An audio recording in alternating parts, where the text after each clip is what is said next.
Is Mike Meltzer going to bring it? That is the question.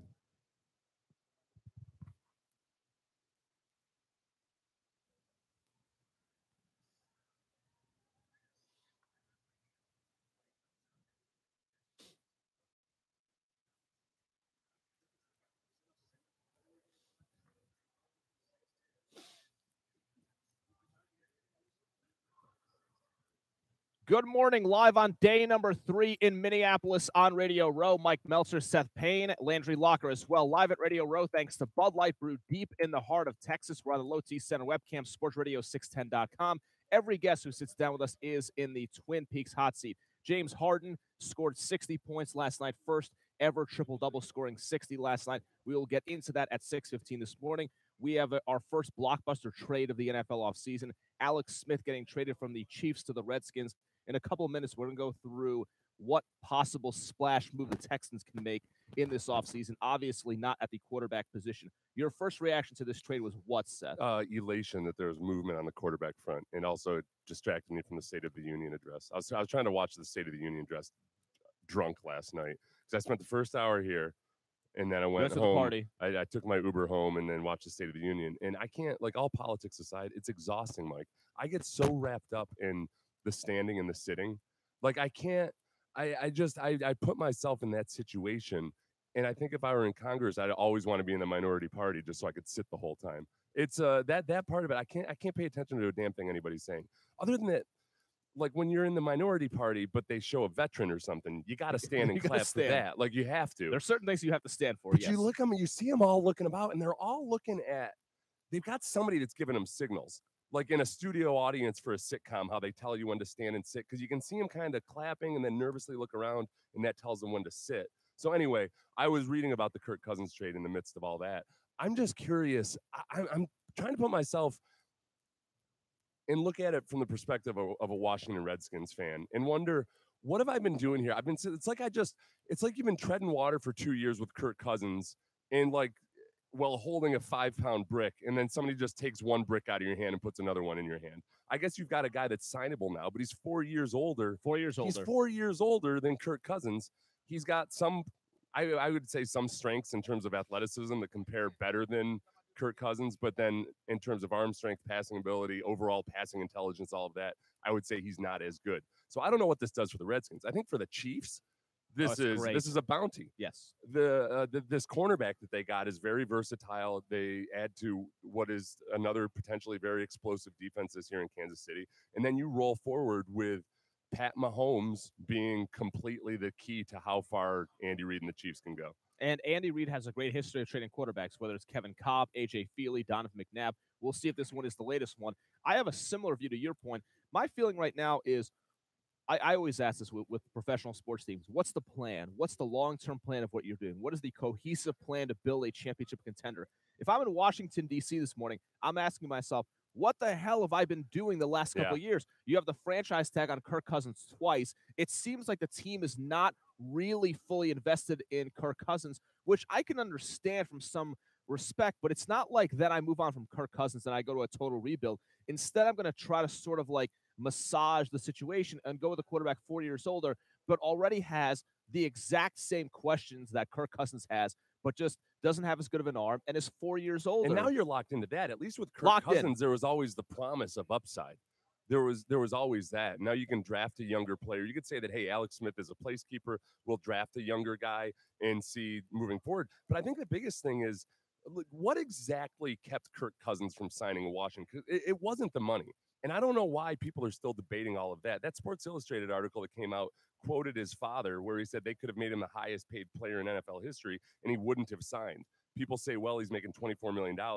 Fact is, he could have gotten a whole lot more, but he's just not at peace. And let's see, quote, because he didn't feel at peace. Because he didn't feel at peace. At peace. Look, Jay Gruden's never made anybody feel at peace. Give me all the glowing reports of how awesome or smart or brilliant Jay Gruden is, maybe outside of arena football. It's just not there. So this isn't some matter of, hey, Kirk Cousins just wanted more money. He's greedier, because he's probably not going to get a whole lot more than perhaps what the Washington Redskins offered him. And he's a notoriously frugal dude. He drives an old van. He lives with his parents in the off season. You don't get the sense that he's completely driven by money. But I think these last 2 years, whether it was the prospect of going to play with Kyle Shanahan or maybe whoever was out in Denver. And he had experience with Sean McVay, obviously, as well. That I could see. I don't share your same sentiment about Kirk Cousins and Jay Gruden. To me, this is all about the Redskins organization, specifically their owner and their GM, who never seemed like they were fully bought in. There was the report last night that the Redskins were going to offer Kirk Cousins a $40 million deal when he became the starting quarterback. When Jay Gruden was naming him the starting quarterback over a very ballyhooed player in Robert Griffin III, Dan Snyder said no. Bruce Allen, their GM last offseason, said, well, we offered Kirk Cousins $53 million guaranteed. That sounds like a lot of money, except that they were already going to pay Kirk Cousins 20 and change this year. So it was only a little bit on top of that, and it was a year-to-year pay-as-you-go kind of contract, which if you're Kirk Cousins, I know if you had Kirk Cousins on your team, would want to do pay-as-you-go. But if you're Kirk Cousins, you would rightfully say, hey, if I hit the open market, I'm going to become the highest-paid player in the NFL. You're not really committing to me. So I think, Seth, it's more about Kirk Cousins and the main players in the Washington organization, not as much Jay Gruden. That's how I personally read it. Jay Gruden, the main players in the organization, the money, all of that. And again, you don't go forward if you're the Redskins feeling one bit better about your organization. No, you don't feel one bit better about your quarterback. Not one bit. I would love, we got to go out. Everything was happening in Washington last night. I feel bad for James Harden, personally, because I try to imagine that I'm in Houston as we're talking about this.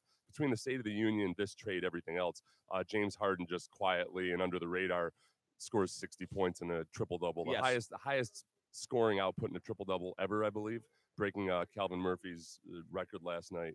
But I'm now nervous, I suppose, about the Kansas City Chiefs, except that I think Pat Mahomes is going to be a lot more raw than Deshaun Watson was. I could see that. I think Pat Mahomes could very easily have some really electric moments this year, but also throw 20 interceptions. By the way, for the audience, we're going to spend time on James Harden coming up in 8 minutes from right now because he had a great night, so he is worthy of conversation. And I think last night is going to be a significant one for the MVP race. One thing that we were wondering last night, Seth, at the media party is, all right, the Chiefs make a splash. The Redskins make a splash. First blockbuster move of the NFL offseason. Again, if you're just waking up, Kirk Cousins is most likely going to be a free agent. What you need to know is that the Washington Redskins have traded for Alex Smith of the Chiefs, gave up a third-round pick, gave up a cornerback in Kendall Fuller, and gave Alex Smith $71 million guaranteed. Which splash move could the Texans make like this one? I came up with a list of 5. One or two of these, they might be stretches. Joe Thomas is the one that stands out. Is that a splash? That's a splash. That's a splash. That's a splash. Right. What's his injury? Achilles? It was, I think it was a shoulder. Just a shoulder? Yeah, shoulder. That's no big deal to come back from. When have the Texans ever had a hard time with a veteran Pro Bowl free agent with a shoulder issue? By the way, Tony Boselli joins us at 7 o'clock. He does. Joe Thomas feels a little bit too much like Tony Boselli at this point. I want to see exactly how that shoulder is. Now, this is, by the way, some of the narrative around Tony Boselli has been warped over the years. And I didn't quite understand it either until I talked to Charlie Casserly about it. They hoped and expected Tony Boselli to play. So there was perhaps a little bit, they were aggressively optimistic about Tony Boselli. By the time Tony Boselli got here, his arm was bone on bone. His shoulder joint was in rough shape, and they tried some experimental procedures. We'll ask him about that. Let's ask Tony at 7 to clarify. I don't think Joe Thomas is as big a deal. Tony had been dealing with like arthritis in his arm for a long time. Joe Thomas, and I think the big question with I think the big Apple's doing this thing to me where they. Did they screw you? Yeah, they screwed you with the update. I said, "Whoa!" As this producer over here was almost falling out of his chair. It was like I felt concerned for you. So Apple screwed you over by starting your Apple, little they process. Just automatically updating my computer here. They did that to me too. What if I were in the middle of what if I were using my computer for heart surgery or something? Well, that happens. They use this. The person I know would this. die. There you go. On good authority, they use the person would die. Heart surgery. Yeah. You were the first one to bring up the idea of Joe Thomas. You said, who's you, Mike? Who are you talking about? Landry. That's a terrible job by me. You've gotten progressively worse with not understanding the medium this week. We are on the webcam, low T center webcam. I think Joe Thomas would be a good move for the Texans. I think it's low risk. He's got 1 year on his deal. I think it would be fun, and I think it would be fun for us because Joe Thomas, I don't think he's funny. A lot of people think he's funny. He would be good for us because we could either embrace the cheesiness or we could make fun of him, and I would choose the latter. No, I think we should embrace the cheesiness. If we had him in here, people love cheesy. If anything, They like eat it my up. show notes every day, I think I would come in afterwards and say, we need to be cheesier. We need to be a little bit more like shticky and do stuff like that. People eat that up. And Joe Thomas, because he's a good football player, people would just, they'd lap it up like dogs. I mean, again, it depends. Do you want a long-term solution on the offensive line or more of a short-term solution? I want a long-term solution because Joe Thomas is a 2-year deal, this right? is what you need. You need your offensive lineman to be in shape within the next 2 years. Because you have this period now where Deshaun Watson is young, dumb, and full of vigor, and he can mask some of the issues on the offensive line, but he also makes the running game better by virtue of people being concerned about his running ability. Even when some of the Texans' rushing statistics this year are a little out of kilter because a lot of them are Deshaun Watson's rushing yards. Yep. But I think you have 2 years to do it. And it's not like, look, Dwayne Brown was here. It's not like Dwayne Brown's expert veteran guidance got those other guys in shape and all of a sudden made him good offensive linemen. So the notion that somehow Joe comes in and he's the guy, the elder statesman that shows everybody the way, it just doesn't work that way. I don't need Joe Thomas at any amount. I gotta worry about paying Jadeveon Clowney. I gotta worry about getting impact players at other positions. But with the moves at offensive linemen, like give me overpay for youth. I would rather you overpay for a mediocre left tackle than to pay a healthy ransom for Joe Thomas for a couple years. Not to mention a draft pick potentially. I can see that if the mediocre guy has more of a long-term potential. Yeah. Real quick, other splash moves I listed last night. Aqib Talib, which I don't think is going to happen. Come on, Aqib Talib. Eli Apple, which would not be as big of a splash. And then Richard Sherman of the Seahawks. Eli Apple. Why? Eli Apple is less of a splash. Eli Apple, Texans worthy. Eli Apple compared to Aqib, I would take 4 Aqib Talibs. I would give them weapons to brandish before I bring Eli Apple into the locker room. Eli Apple's young. But he's young. He's a complete mess up. Well, that's the thing. You sign Eli Apple, you're signing his mom as well. Hey, listen, at some point, Zach Randolph was a complete screw-up. Then he became the heart and soul of the Memphis Grizzlies. How's that for an analogy for you at 6:11 in the morning? Zach Randolph? It took him a while. It took about 6 years to finally get to that point. All right. Eli Apple. Yep. Just think for a moment about Eli Apple and Bill O'Brien. I know. Like, how much better Aqib Talib and Bill O'Brien, like, I could see those two going fishing together. But Eli Apple and Bill O'Brien? If you were convinced O'Brien would drop him off at the gas station on the way there. You would have to be convinced, in all seriousness, that Eli Apple had some mental problems that you could fix or have been fixed by him. Oh, so we're going into that. Now, not only do the Texans feel like they can fix inferior players' physical skills, but they can fix their mental skills as well. If they feel that way. They can't keep 19 guys healthy enough to finish the season, but somehow they're going to take in this dude that's got all kinds of off-the-field and personal issues and make something of him. I'm just throwing it out I'll there. say Eli Apple at a hefty discount. I'll take him. Is this going to finally be the year for James Harden? Headlines at 6:30. Mad Radio live on Radio Row, day number 3, brought to you by Bud Light, brewed deep in the heart of Texas. Allstate Siding and Windows.com. This is what I'm going to tell you people right this moment is we're doing this on the fly because my computer just spontaneously decided to start updating.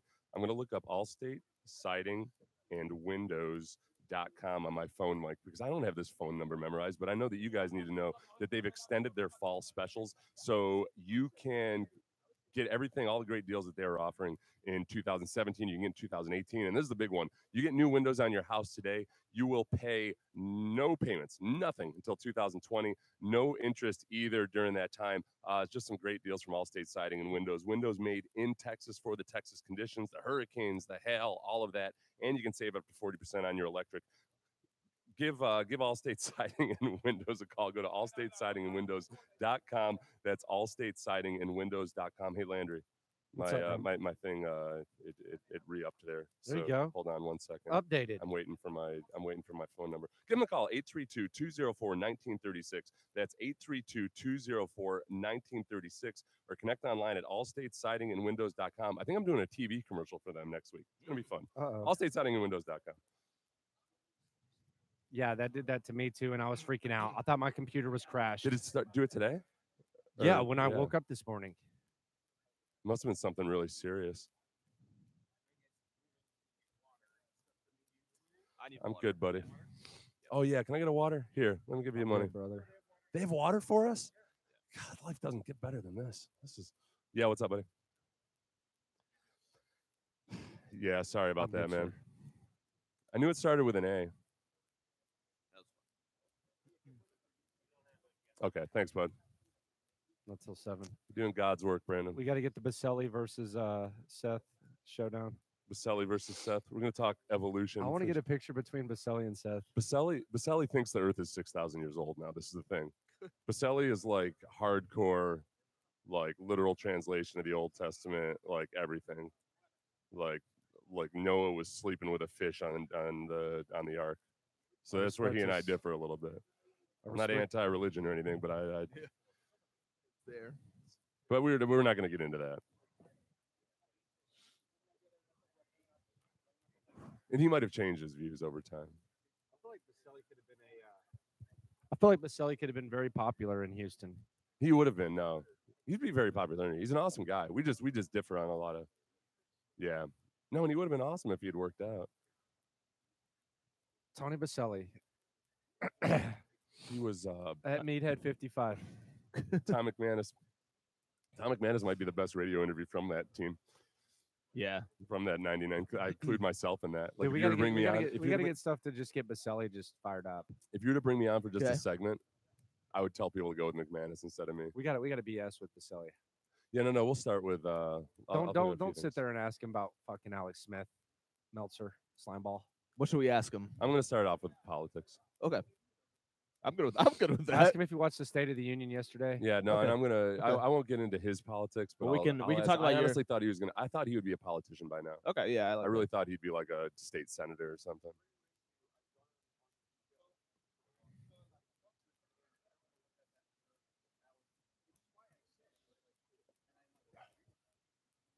One minute. Hey, do we have any audio from that third episode? Make sure you critique my. It wasn't really anything good. Flirting with women. I know flirting is the wrong word. What about your flirting? 6:45. Let me promote the reveal also. The reveal. That one girl that's married. Isn't she married to like a 60-year-old? Who? No, not the one we were hanging out with last night. No, she's single.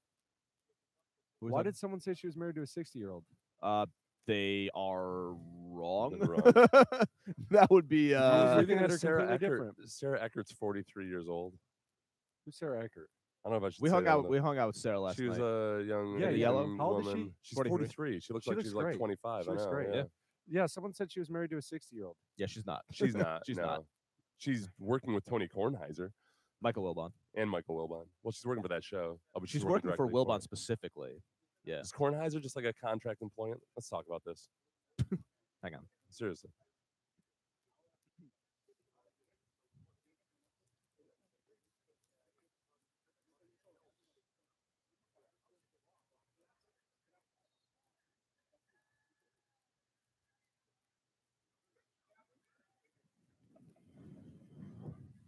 What? Oh.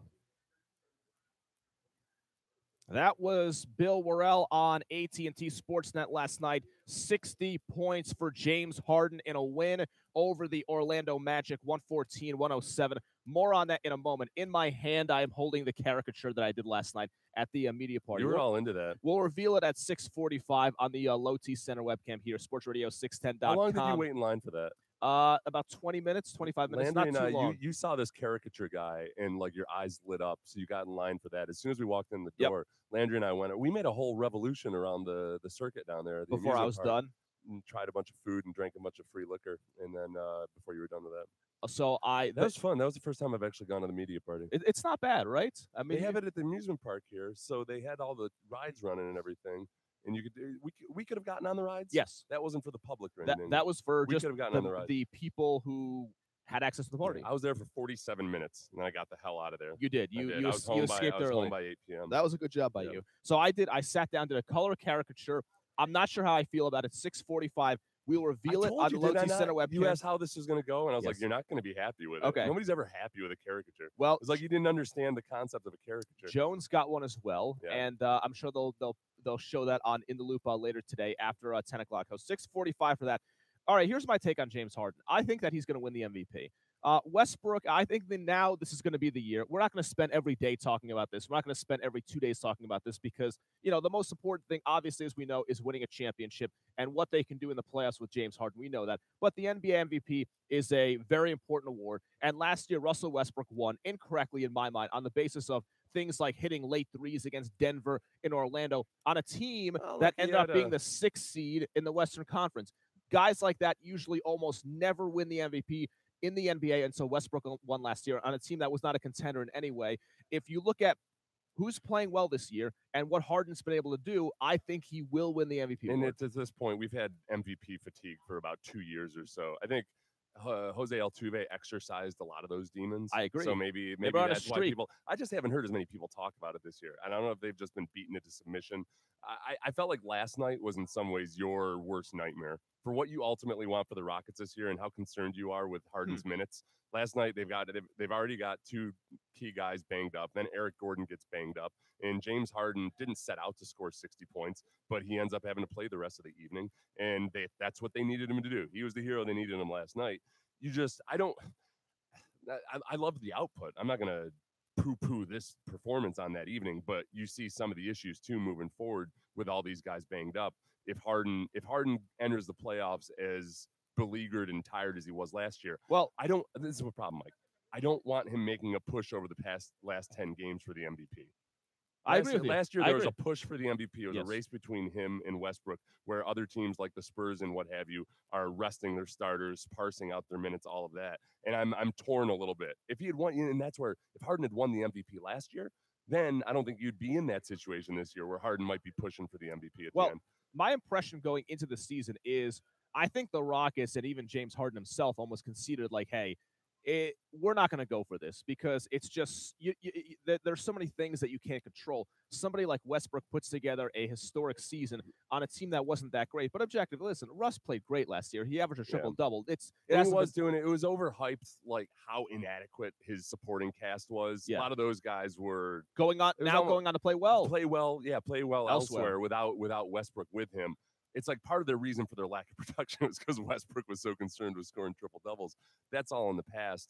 I think at the midpoint last year, we were saying it was a foregone conclusion that Harden was going to win the MVP. I thought so. I'm not going to sit here and say the same thing this year. Well, on that note, my question right now, and people can weigh in 713-572-4610. Text in DWIattorney.com text line. We're on Radio Row in Minneapolis. Who are the other main contenders for the MVP award right now?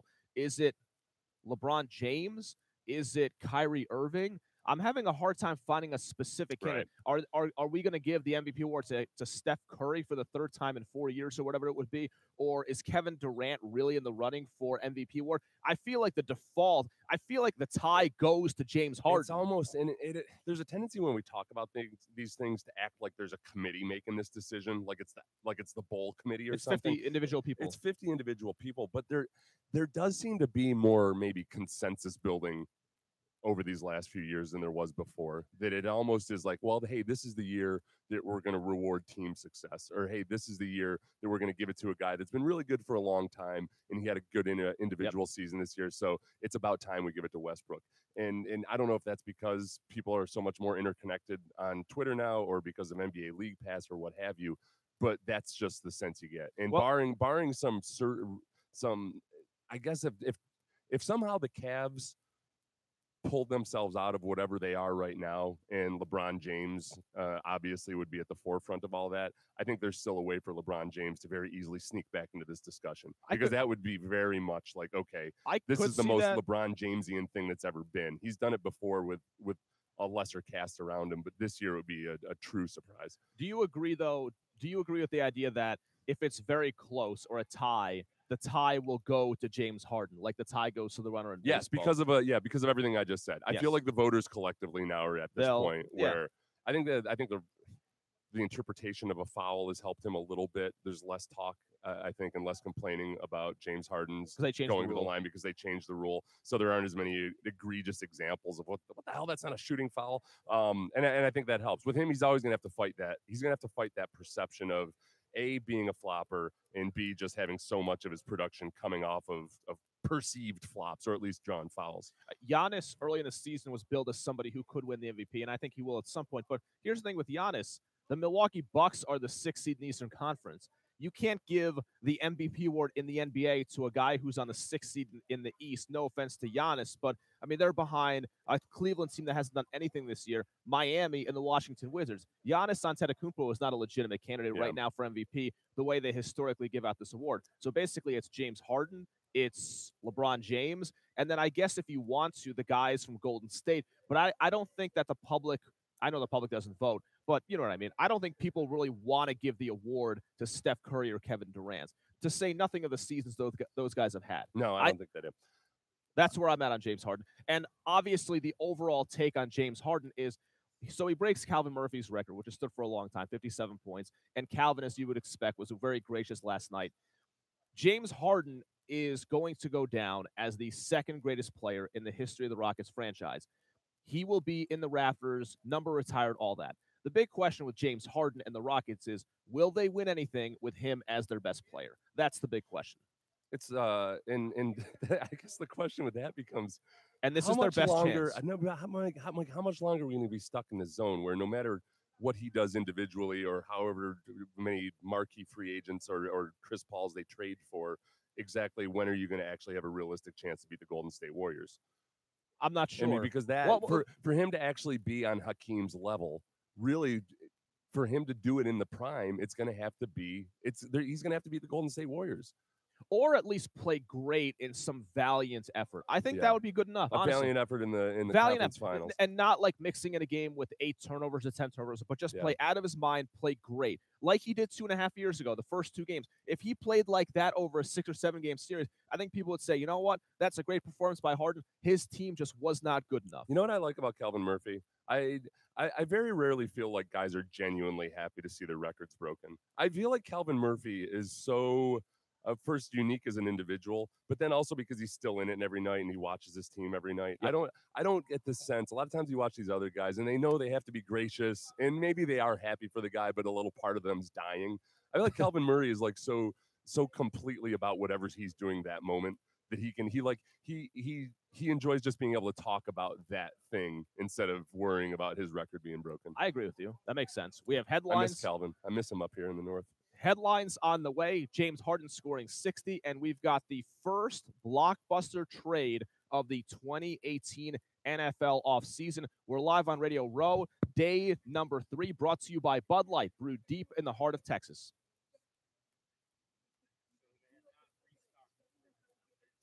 Okay. Well, see, I would have given you money to buy me a water. Okay, let me.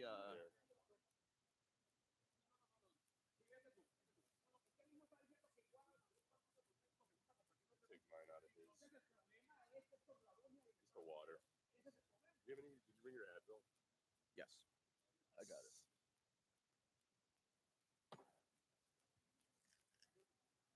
Thank you. I think I left my cord on your side last night. The white cord, I think. For the phone? Or the phone. Yeah. So you need a phone charger? No, I'm good. I'm just telling you. I'm sorry, my lock couldn't find my phone this morning. Do you remember that? No. Okay, good. Could not. I don't know what was going on. It was like a different ringer somehow. So. What's up, man?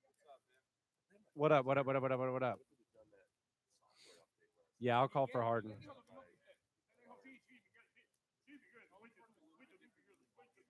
did scoop people with that last update. Remember, people were oversleeping. Their alarm going. I always put it in an airplane mode. With what? My phone. Like, I wonder if they're gonna have a bunch of people gonna be late this morning. That software update kicks. Sometimes your alarm turns off. It gets reset. I don't think you can. Don't you have to approve it? Why did this happen? It happened to me too. Why did it update spontaneously? It does that sometimes.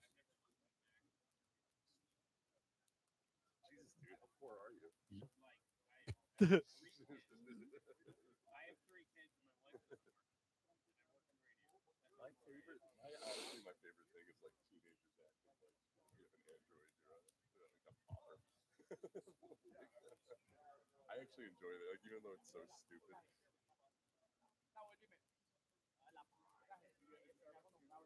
I'm okay. Oh. I didn't even need desserts yesterday. I'm kind of pleased with myself. Does that look good? Do those ice cream cones even look good? That looks like a little much. Yeah, what?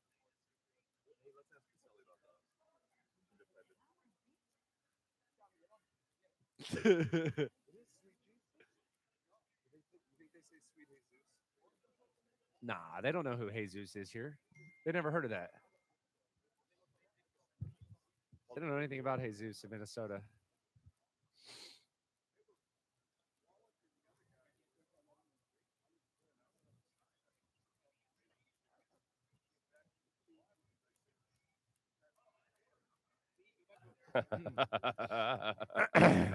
He lives with his parents. What a pussy.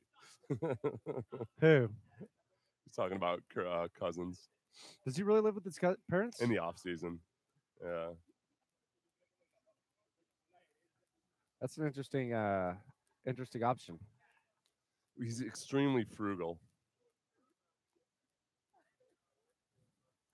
He was here yesterday. He has a race car Grandma's pet. Grandma's Boy is one of the most unappreciated comedies of our time. Grandma, what? Grandma's Boy. Your boy Nick Swartzen's in it. That's right. Yeah, Nick Swartzen. Why does he? I feel like he he's should be you. more successful. I has feel an like he's appeal. kind of a hipster. He's got a niche appeal. I feel like he's kind of like a comedy hipster. Yeah. I feel like he's pretty successful. Reno 911 was his best role. He played the the male prostitute on roller skates. Yeah. That show was so funny. I never watched it. Does she have her headphones on? My name is. Hey, Brandon, does she have her headphones on? Yeah, let's talk to her.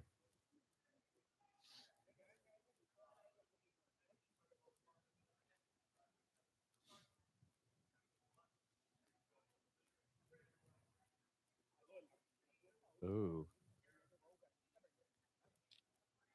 High of what? Ellie, what'd you say? A high of what? Whoa. Whoa. The kids are going to school. Ellie, you scamp. Hey, Ellie, I woke up this morning at 4 a.m. and usually I've been walking over here to this mall over here. And there's like 5 inches of snow on the ground. Why did you not tell me this? I asked you. I feel like you thought I was joking when I asked for personalized traffic reports. There was 5 inches. You know how many steps I got yesterday? 22,000. Wow. The day before, 21,000. That's a great I'm job. walking all over the place. I get weirdly stressed out. I'm like a dog that's traveling on these things, like where I won't pee or anything. Like I stay in my kennel all day. So I get a lot of anxiety. So I walk a lot. I walk everywhere. Yeah. So now listen, Ali. I've given you a grace period. This is enough of this nonsense. I want a personalized traffic report for the Minneapolis area tomorrow morning. Tomorrow morning. Okay. Okay. Thank you. Fair. We miss you. Thank you.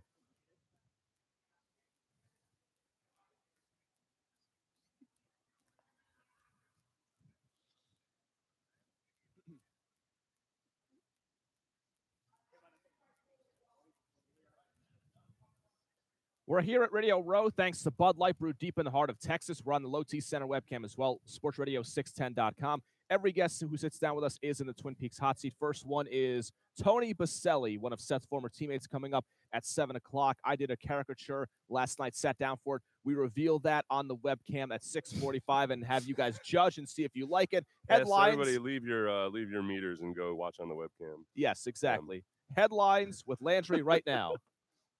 James Harden scores 60 points as the Rockets top the Magic 114-107. Harden finishes with the 60 on 19 of 30 shooting. Chris Paul and Trevor Ariza both sit this one out. Not only does Harden score 60, but he also has a triple-double, which is significant because it's the first 60-point triple-double in NBA history. He finishes with 60, 10, and 11. Harden currently leading the league in scoring with 31.6 points per game. He's also third in assists. Rockets now hitting the road for 4 straight games. Elsewhere in the NBA, by the way, Cavs forward Kevin Love out 6 to 8 weeks with a fractured hand. It was a wonderful performance. We all know that Harden is just a brilliant scorer. He's unstoppable. He's one of the best passers in the NBA, something that people are starting to fully realize the last couple of years after Dwight left, which they should have realized before. I share your concern, Seth, about, okay, if James Harden, and I'm not going to beat people over the head today with the MVP conversation, I do think if it becomes apparent that Harden is going to win or is very close, this team, we know how last season ended in games 5 in overtime and game 6 against San Antonio. The number one thing for this basketball team has to be getting Chris Paul and James Harden healthy and feeling energetic heading into the playoffs. You can't load these guys up with minutes, especially James, in the months of, March and early April. Yeah. By the way, I don't know if this what's already being labeled as an iconic step back three, because that is his shot.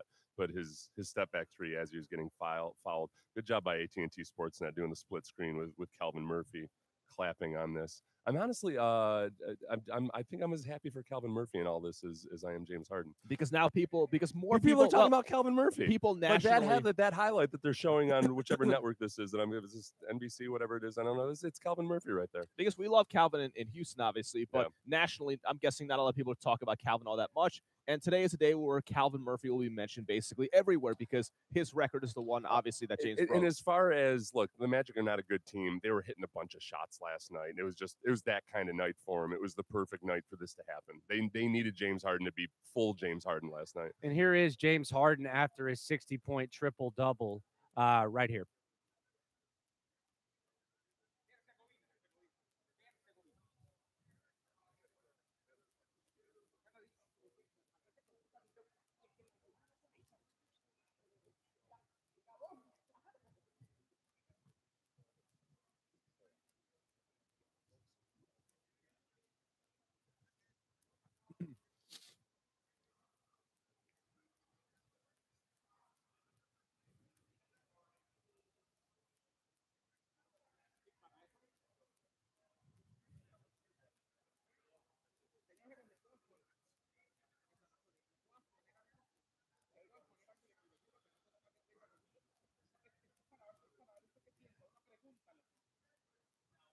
I've actually been relatively happy with the defense. That audio courtesy of AT&T Sportsnet. Bart Ennis obviously doing the post-game interview with James Harden, who scored 60 points last night.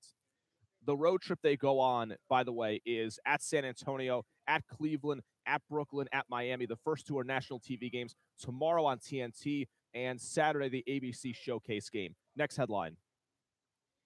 We have the first blockbuster trade of the 2018 NFL offseason. The Kansas City Chiefs will trade Alex Smith to the Washington Redskins. The Redskins will send a third-round pick and cornerback Kendall Fuller in exchange to Kansas City. ESPN's Adam Schefter and Chris Mortensen are also reporting that Smith will sign a 4-year extension with Washington, averaging $23.5 million per season with $71 million in guaranteed money. So this is what this trade means. 3 key things to keep in mind when it comes to Alex Smith being traded to the Redskins. Number 1, Alex Smith, the likely starter in Washington. Number 2, this means Pat Mahomes, who was selected 1 pick ahead of Deshaun Watson in last year's draft, will likely start in Kansas City. And Kirk Cousins will be looking for a new team once free agency begins. Ian Rappaport reporting those teams could include the Browns, the Bills, the Broncos, the Jets, the Cardinals, and I've even heard the Vikings thrown out there since we've been here on Radio Row. So big blockbuster trade in the NFL. It cannot become official, though, until the league year begins. Oh, that's right. There's still time for people to pull out of this. Yeah, and you got a month and a half to pull out of this. Is this like the Astros trying to execute a trade with Baltimore? Is Baltimore, either of these teams like Baltimore is in Major League Baseball, where they'll get cold feet, they'll pull out, they'll botch it up somehow. But now the problem is, I feel like the Redskins would be that team. The Redskins might be that team, but now the problem is it's too public. I think it's too public. Now you can't go back. It was relatively like different sport and everything and different timeline, but it was relatively public with Baltimore when that trade got botched. That's true. But with a reliever like Zach Britton, you don't need to feel like Zach Britton's our franchise. Zach Britton is is he as marquee as Kirk Cousins? Exactly. Your favorite question to ask, Meltz, is always, what are they saying in Washington right now?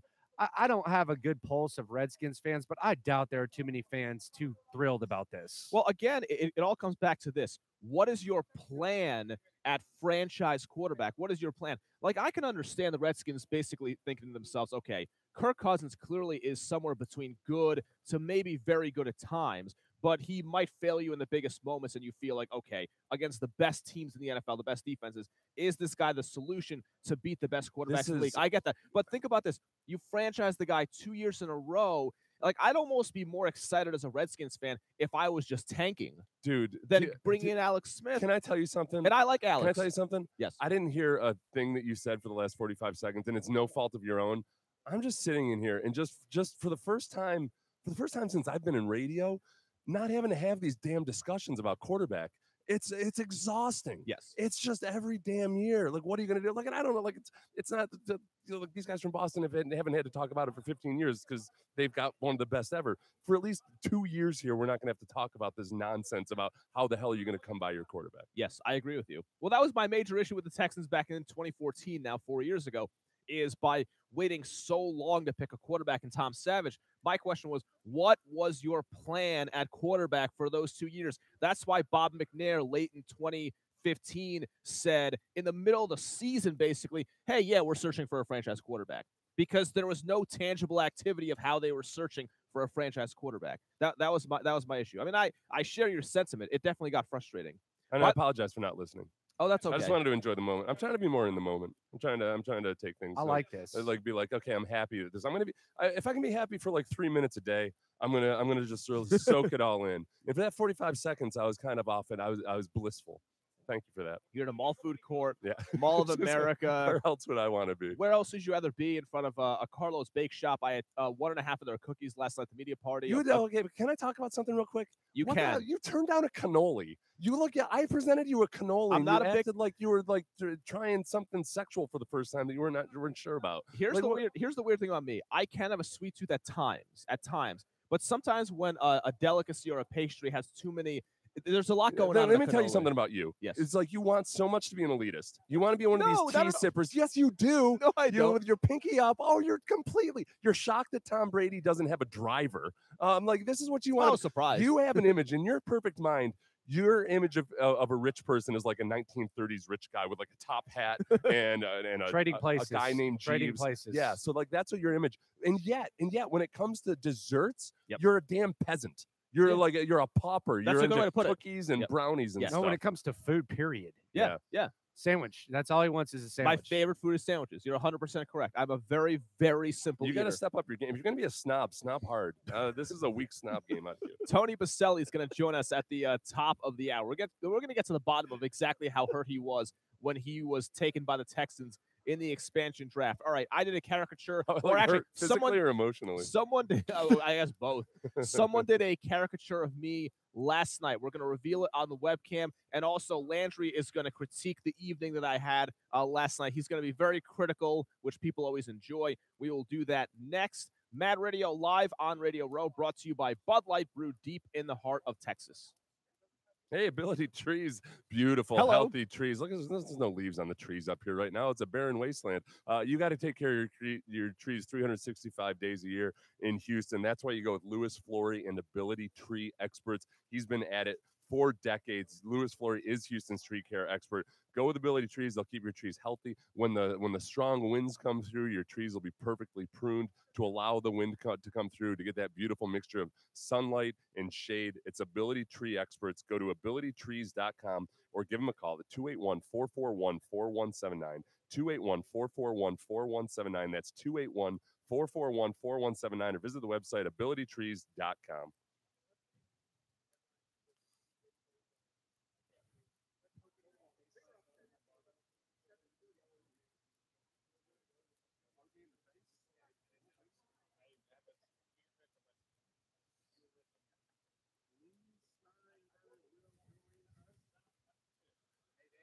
Lee Steinberg, man, that dude sounds, and he just like sounds like a mess all the time, doesn't he?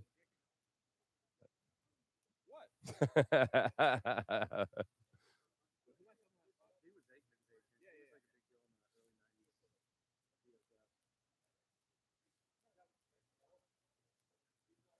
He wrote a book about it. I think it's kind of rebound. I feel like that book helped him get more clients, because I feel like he was. Well, no, he was out of it completely. Yeah, now all of a sudden he has clients. Well, yeah, but he was an alcoholic and he was out of it. But I think the book helped him revive. Well, sure, yeah. You think publicity helped him? Yeah. Yeah. But thanks for that. clients. I'm going to tear into you the way I tear into Meltzer Tear into about it. his dessert takes. Tear into it. I don't know where Ryan Leaf's going from here. I don't know where Ryan Leaf's going after the E60. I feel like it's all downhill from here. His book, well, he's not trying to. What could he do? Well, I think he's an owner in those rehab centers. I think he's probably doing all right. We got to ask him about that. He fishes every day. I think he. Where does he live? He lives in California, doesn't LA, he? California, somewhere. All right, gentlemen, you ready for this?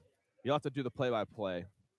One of you guys will have to do the play-by-play of this scenario.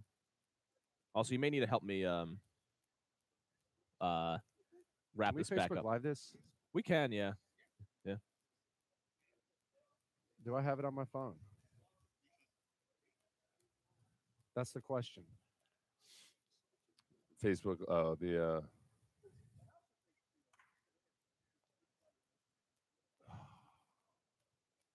Stoops needs to quit putting food pics up, man. I feel like I'm watching the intervention. Not a bad take. Lopez wants to have an intervention. Does he? He said. He probably wants that one on the air. I think no. You need to intervene Try to with have his. this Well, on. never mind. Try to have this Webcam. on before Webcam. Yeah, webcam, Facebook Live. I feel like there should be a sign up that says that there are webcams. But we need to do a better job of telling our guests, like, hey, webcam's on. Don't scratch your. Just say something about, Yeah. Like some guy's going to be on here like, listen, I don't want you guys to tell anybody, but I'm coming out to my Dude, friends. I shadowed Like- Melch yesterday. I shadowed Melch yesterday like I was doing a documentary on Yeah. these cats. We're gonna talk about it.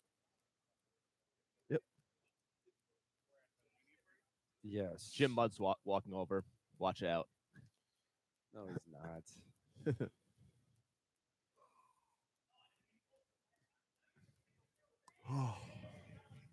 Huh? Nah, he's not coming over here. He's fucking fat. He can't walk that far. How about needing an intervention? Can you imagine what their sheets smell like? Their hotel room, Josh? Just like the overall raunch of Ennis and Jim Mudd's hotel room is just like stinky ass. Like I imagine like a hockey locker room with like nut sweat and Oh, poor Jilly. I don't know. I don't know if she contributes much to the hygiene either. Yeah. Yeah. Mad Radio, Sports Radio 610, live at Radio Row, day number 3. Thanks to Bud Light, brewed deep in the heart of Texas. Check out the live video at sportsradio610.com on the Low T Center webcam. Every guest who sits down with us is in the Twin Peaks hot seat. Tony Boselli will join us top of the hour. John McClain is in for his regular visit at 7:30. We will do Ask McClain anything at 8 o'clock, so we'll keep things as normal as possible.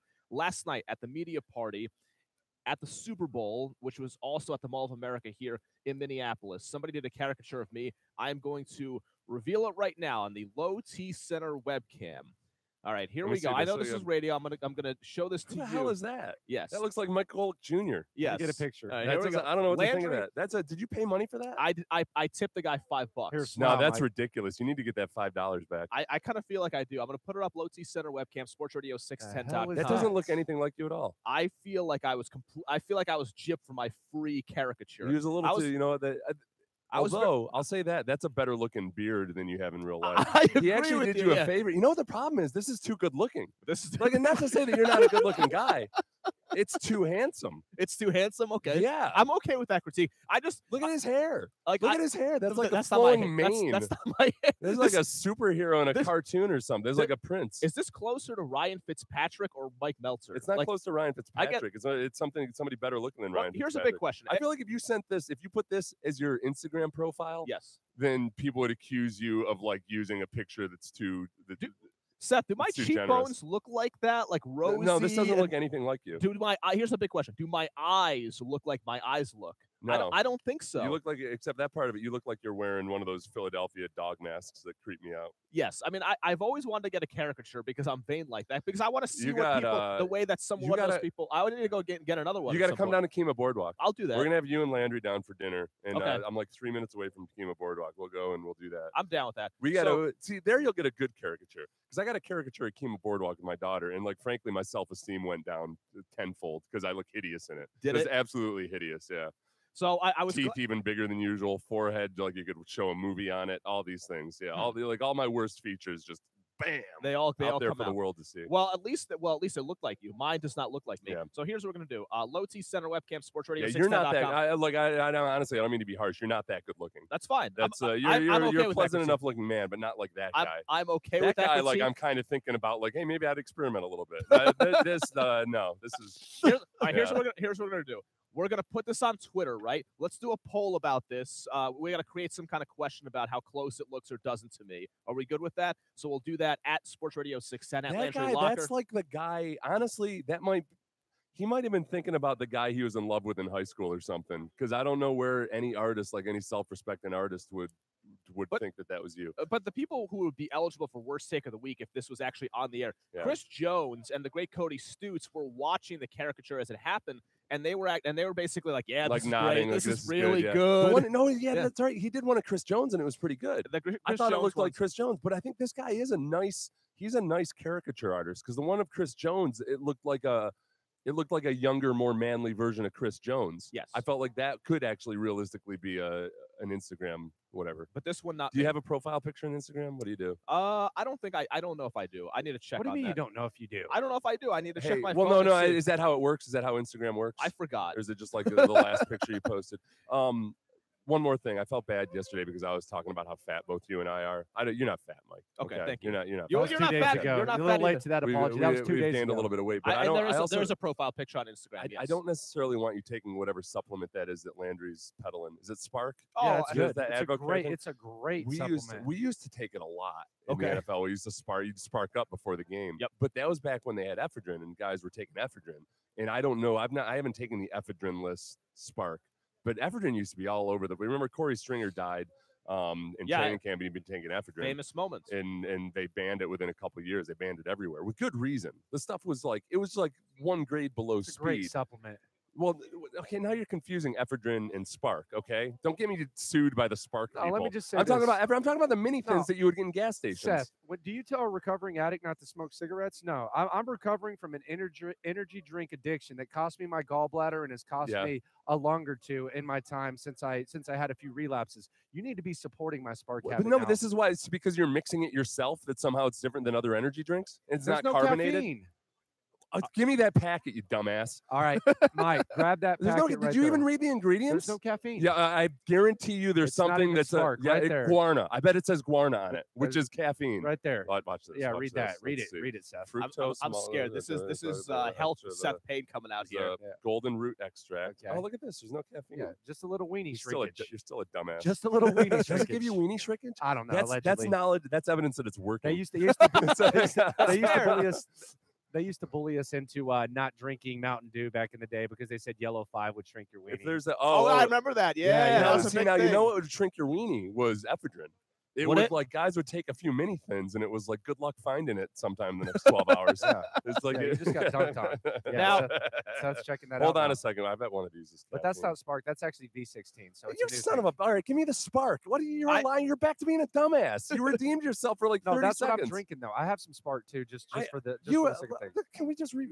I just said, hey, I think Spark has caffeine in it. You said no, Mike. And then show it gave to him, and then no. you acted like you claimed victory when you didn't even show me What Spark. I'm drinking does not have energy in it. It's called V16. Hold on a second. Okay, Yeah. we're gonna Spark does have caffeine in it. By the way, Landry saw me in action last night. What just happened here? I don't know. Tony Boselli is about to come here. All right. Hopefully, this is like just a preview of what you are going to argue about because that's my favorite. That's my favorite interaction, but is between you The and arguments. Tony Boselli. Yeah, Okay. that'll happen 7 minutes I'm sorry, from I right called now. you a dumbass.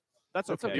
Even though you're lying to me and you Doesn't hurt my you feelings. fraudulent claimed. Doesn't fraudulently hurt my claimed victory in feelings. the Does What- not hurt my feelings. What were your issues with my performance at the media party All right, last so night? I decided to shadow Mike Melcher yesterday because Mike and I spend a lot of time together, but I like watching the way Mike interacts with other media types, and specifically people of the opposite sex. Oh yeah. And I gotta say, Mike, it is mesmerizing to watch you interact with females. It is absolutely mesmerizing to watch you interact. What's he with do? How so? He just gets really, really awkward. He doesn't say enough about himself. All he does is ask questions. Oh, I They think say- that's good. No, it's not. Not with him. He doesn't. I think Mike should be more cocky around girls. I think he should be more confident and a little bit more cocky. It's good to ask questions and everything. He minimizes everything he does. He basically acted like he really? was on a hack radio show out in like the pit of Texas. Well, or you got to find that balance though. You don't want to be like some of these guys walking. The Remember that balance guy is- that we yeah. saw in the airport? There was like, "Hey, I invented sports radio." Oh yeah.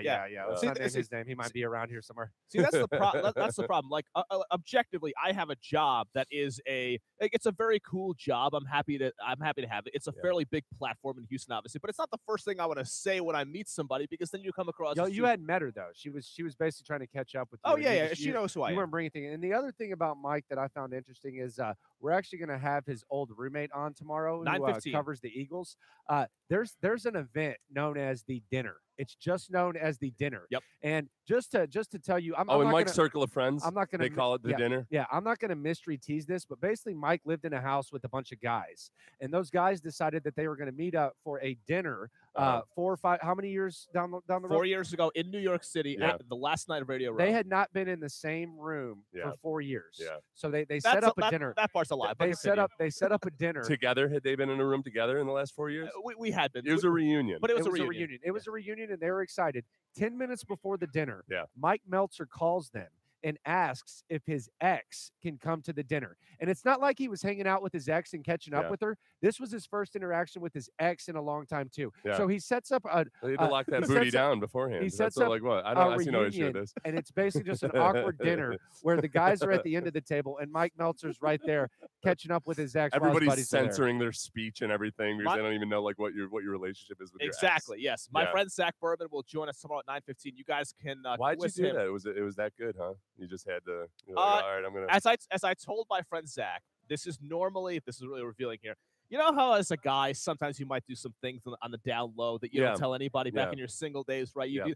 This is the kind of night that I would normally do completely on the down low that I had to do completely out in the open. But why Because didn't you could have waited 2 hours? but I'll explain why. 9:15 tomorrow. 'Cause you had to lock it down. 9:15 tomorrow. 7:15. Should have made her wait in the coat room. She'd already given up all Oh, self-esteem I gotta going say back this to too. her You're ex not like getting that. you're not getting away this easy. Okay, This is okay, another thing. okay. As good as the story is, as we're sitting there talking about it, Mike looks over to me and goes, "Hey, if we're gonna talk about this on the air, we got to leave some of this out because some of my female friends might be listening." No, I did not. That's a think that's lie. fair, That's a lie. Everything you heard right there is a total lie. Tony Boselli will join Dude, us you're a next. womanizer. This is Mad Radio. Like, We're no here respect for women in this climate too. For you to on act Radio, like this. the Me Too movement. We're Yeah. brought to you by Bud Light, brewed deep in the heart of Texas. All right, let me retweet. That story. So that was when we left the next morning, right? Mike walks up to the van because we all had set. Mike walks up. Oh yeah, Garrett knows about this. I'm sitting there loading stuff in the van. I see Mike walking up with this girl. Oh, it was that day? Yeah, it was the next morning. I see Mike walking up with this girl. And I'm like, hey, Mike. And he goes, all right, bye. And she just keeps walking. And that was it. And I was like, and I look at Mike and I'm like, what was that? He goes, I was a friend.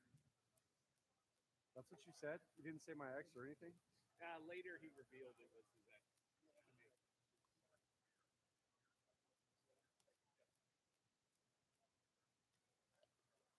Where is he?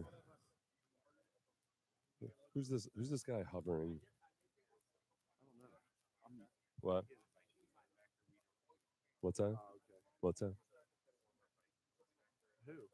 Is it? It's not James Laurinaitis, is it? Dude, this is a better picture of Andrew Luck than it is of Yeah. me. That's a great point. Yep. All right, now we're cooking with gas. Have you seen Tony? We are. Alan just texted me about Hammond, how his introductions go. Matt Hammond, Sports Radio 610. to the left. Good. I'm working with Best Buy. And Okay. have Ben Lieber, who's the supervisor. Yeah, yeah. Good Okay. dude. They're talking about like how to take in the game, their flat screens, their man cave, what's the best way to watch the game, all that kind of stuff. When is it?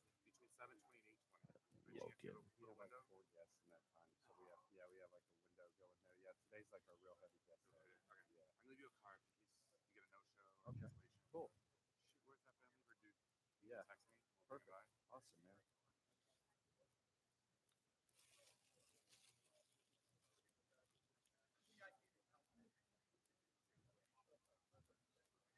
It's not like hockey. Okay. All right. I appreciate it, man. Thank you, sir. Thank you so much.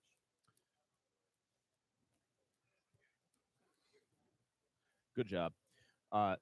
One thing that we should keep in mind today, tomorrow, and He's on his Friday, way. as NFL players come, if people we might be interested in, if we think about it, are players who played against the Texans Right. this season, like Right. especially in the first half of the season. Right. Like even if they might Played be a against little, Watson. you or played have against any Watson, connection yeah. to Watson. Any connection? I agree. Yeah, I think we're on the same page with that. Tony Anybody that Boselli- has any connection, yeah. Boselli walks painful. He's got Yeah, a he's Bill in Walton. pain. He's got a Bill Walton walk. He's all beat up. He's got a Bill Walton walk. Have you ever seen Bill Walton walk? It's the most depressing thing you'll ever see.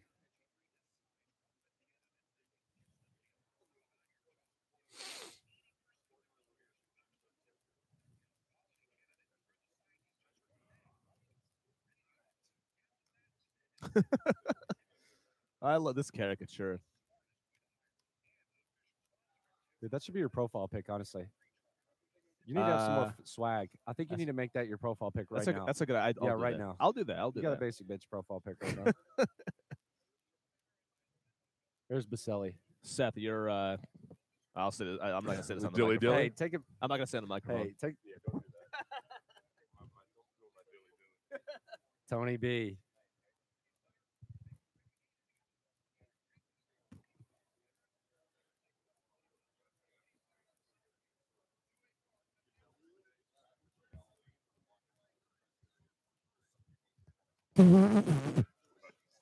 Someone said if someone said if this was on a wanted poster, I'd be fine.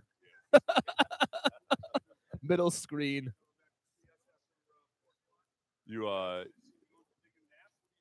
here all day. I'm here, and I gotta go to Patriots hockey. you on drugs or anything, man? You good?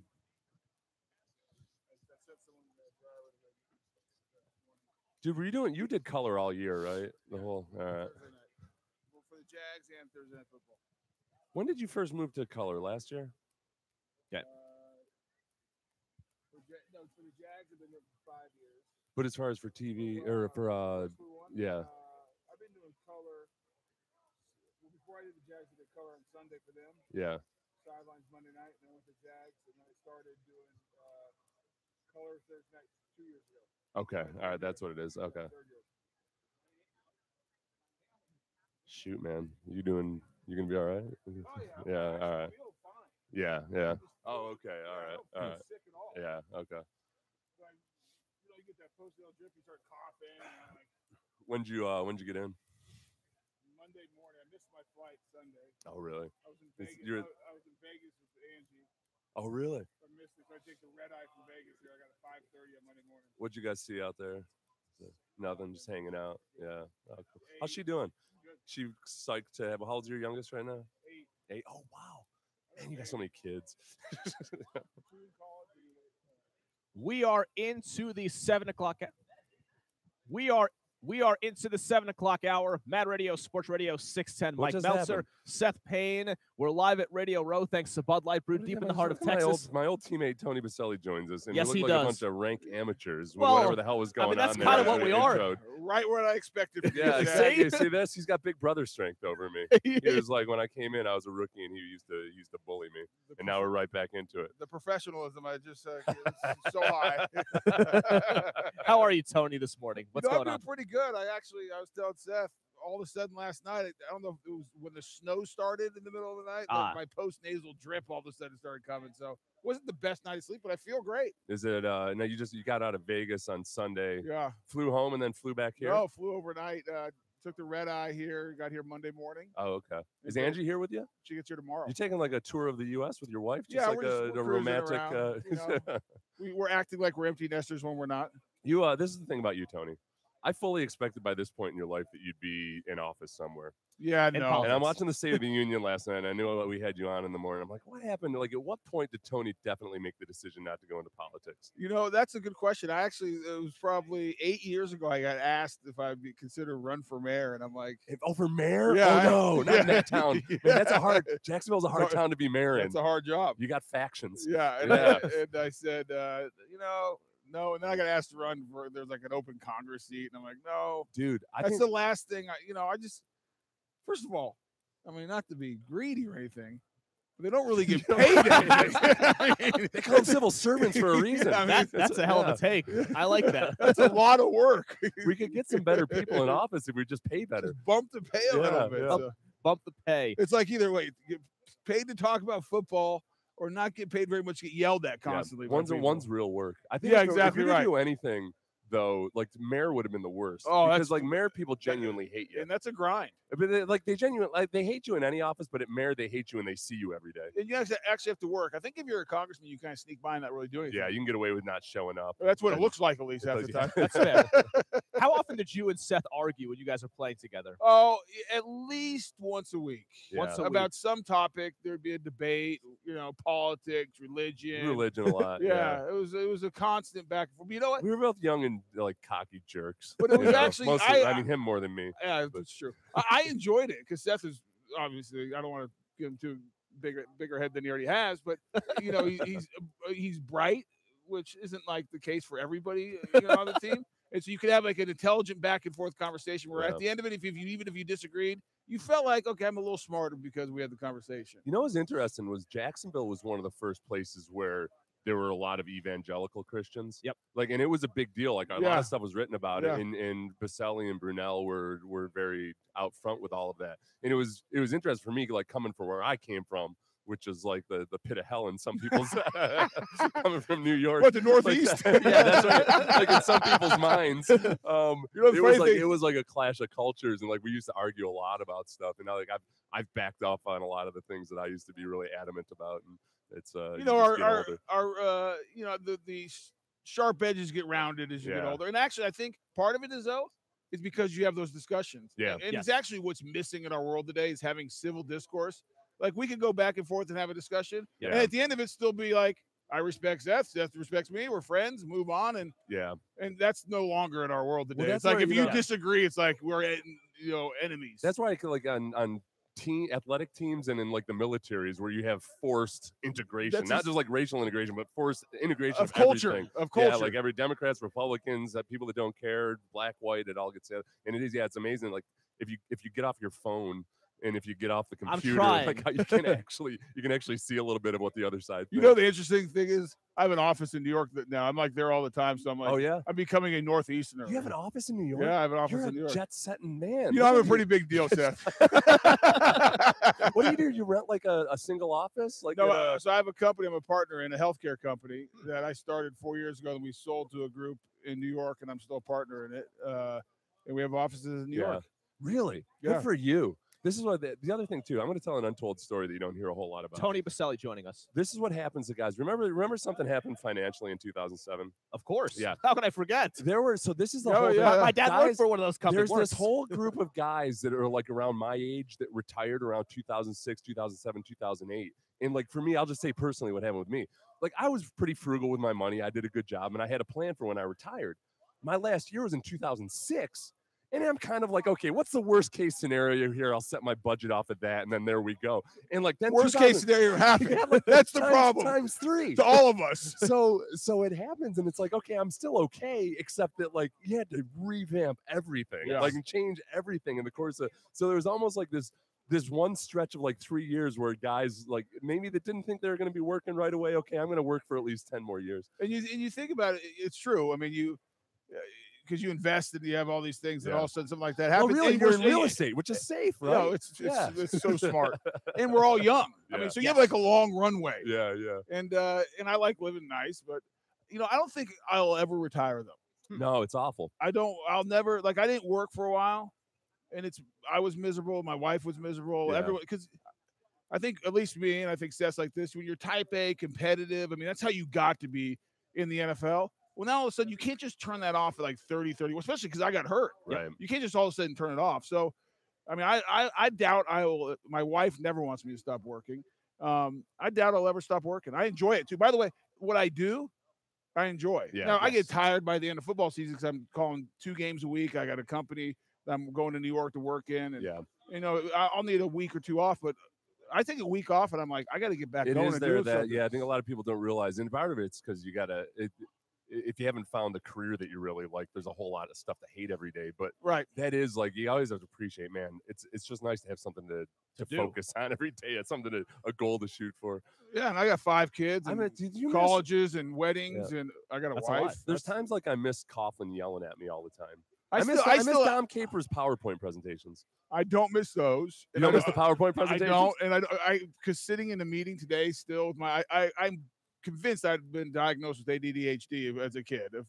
If you like thought of it yourself during those meetings, during those days, your mind zones. I can't sit there. And still today, I'm like, everyone knows that I work with. If it's a meeting too long, like I'm gonna start like getting up, walking around, doing something. Yeah. And those PowerPoints, and Tom had the same thing. Like, here's the 38 points, the keys to victory. Kyle Brady used to keep track of them. He kept a tally. I'm like, I can't, like past 2, I'm lost. You lost me. We'd be in there a Saturday morning, and he would have. Tony's not exaggerating. It would be 38 keys to victory. I think the record. I'll have to call Kyle and ask him. Like the record was like 40 something. Yeah, it's nuts. And he was like, okay, if I can just focus, can I write these on my forearm during the game so I can look down before the snap and be inspired? In the fall, I'm gonna try that. I'm gonna lay out 40 keys to victory for like a show. For a show. That would be great. Let's see what happens. But I still hear Coughlin yelling at me. Do you? Yeah. Oh, like in your. Oh yeah, like I wake up, like if I'm not working hard enough, it's like I hear him in the back of my mind going, "All right, let's go, get going." This is the thing about Coughlin that I always tell this story about Tony Boselli. Tony Boselli was multiple times All-Pro, went to the Pro Bowl every year. He's by far the best player that the Jaguars had early on, and I don't think ever once Tom Coughlin never once told Tony Boselli that he had a good game. Never. Here's my favorite story. It goes. I mean, never once. Yeah. I'm not even sure I've ever heard. Now, people would come up to me and says, "Tom really likes you. He says good things." But I've never heard like Tom say like. Now I read something because of the Hall of Fame, like he wrote. I'm like, that's Tom. I mean, that is something. But after my first game ever playing as a rookie, we played the Green Bay Packers Sunday Night Football, and I had missed the preseason. I think the first 2 games because I had a scope of my knee, and so I'm going out there to play, and it's Sean Jones, who had, by the way, at that point, 110 sacks. Yeah, that's right. Yep. And I'd never played an NFL snap, and so I go out there, and I think he had a 1 tackle and an assist, or maybe even not even a full tackle. 0 pressure, 0 hits, nothing. Anything. And we lost. We got our butts kicked. We were terrible. And so I get up next morning, go to the film. I'm like just happy that I'm not like a bust at this point. I'm like, I just don't want to be that guy. Yeah. And I get to the film room. I'm sitting out, and Seth knows, right? You know, everyone has to wait to go in because you don't want to be late. So you're sitting there.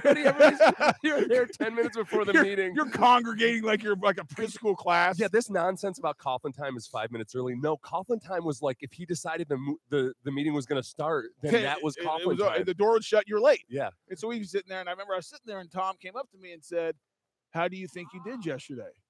And I was smart enough not to go like I did good because that would be a death sentence. I said, "Okay." And he goes, "That doesn't mean blank." That guy doesn't play hard every snap. Yeah. And walked off.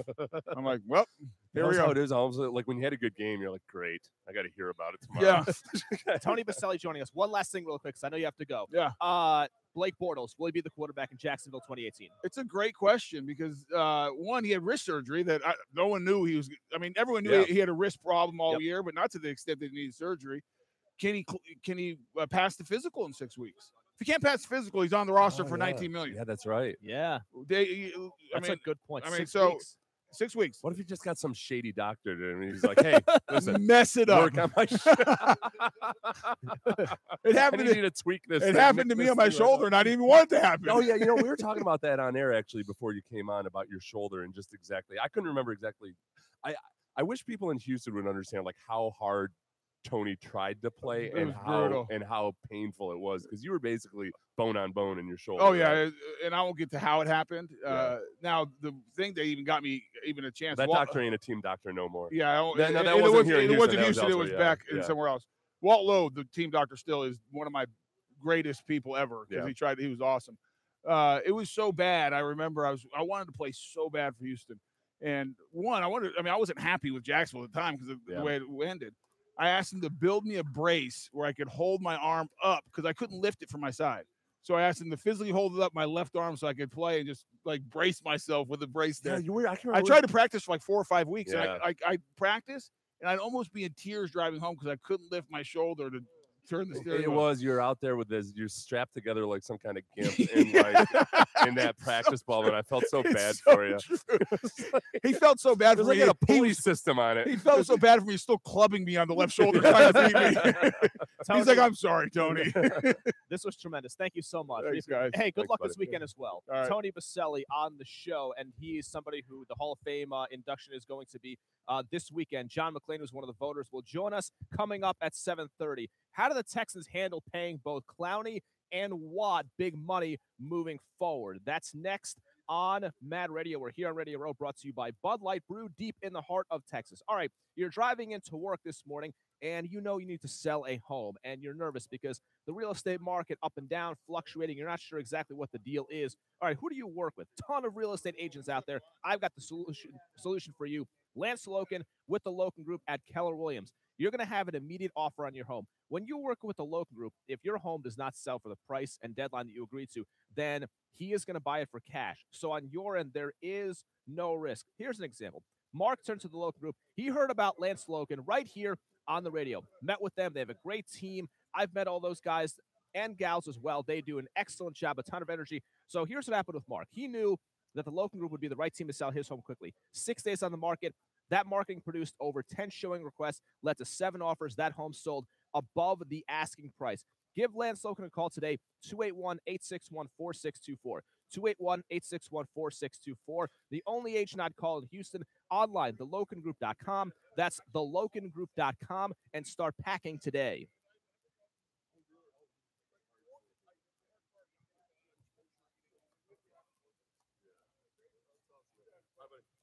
Thank you, Tony. You're good. Thank you.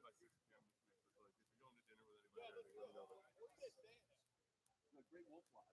You know, water park. You want to come over? I can bring it again. It's really creepy.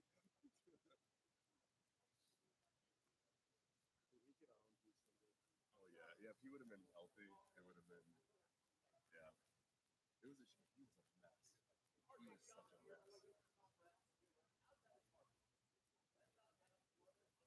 I feel like such a small human. I know he's so big. Well, and the 3 of you were all standing there, and I'm like,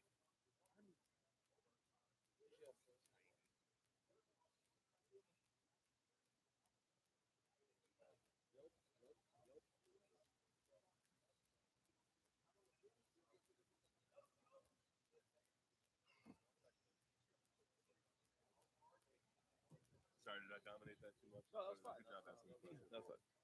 That was good. you got the shoulder thing in. That was good. Yes, yeah. He gets a bad rap. He gets a bad rap. Well, you have to like blame him for Not playing. Yeah.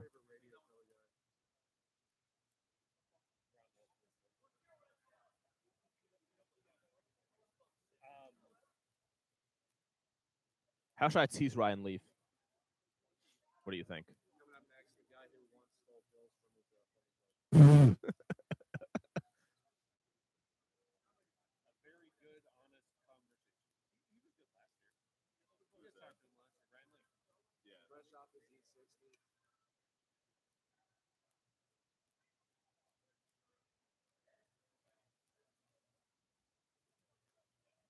I want to turn the What's that? headsets behind you are so loud. And I don't want to go touch the Oh, I'm good. I wonder how long Cody and Rich went to the bar after the party.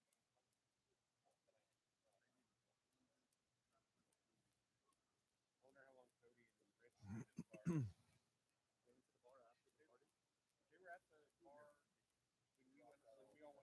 we went. Like, we all went up. Yeah, you came to the bar. So, no, when you guys guys came back, you walked into the bar. We were all sitting there. Cody and Rich stayed there when we all went up. Quite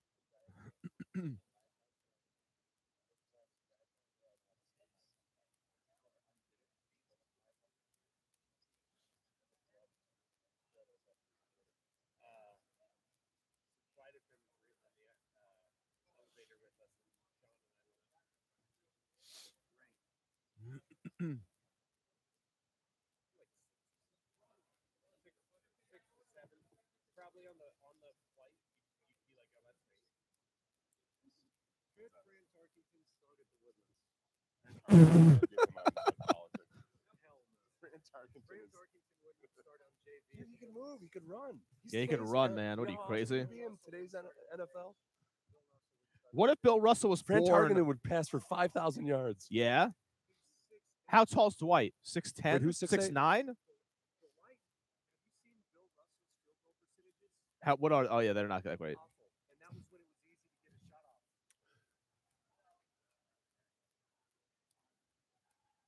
Wasn't that easy? Everything was packed under the rim because nobody had outside shots. There's a scrum underneath the rim. Oh, you're trolling. It's not Bill Simmons behind you.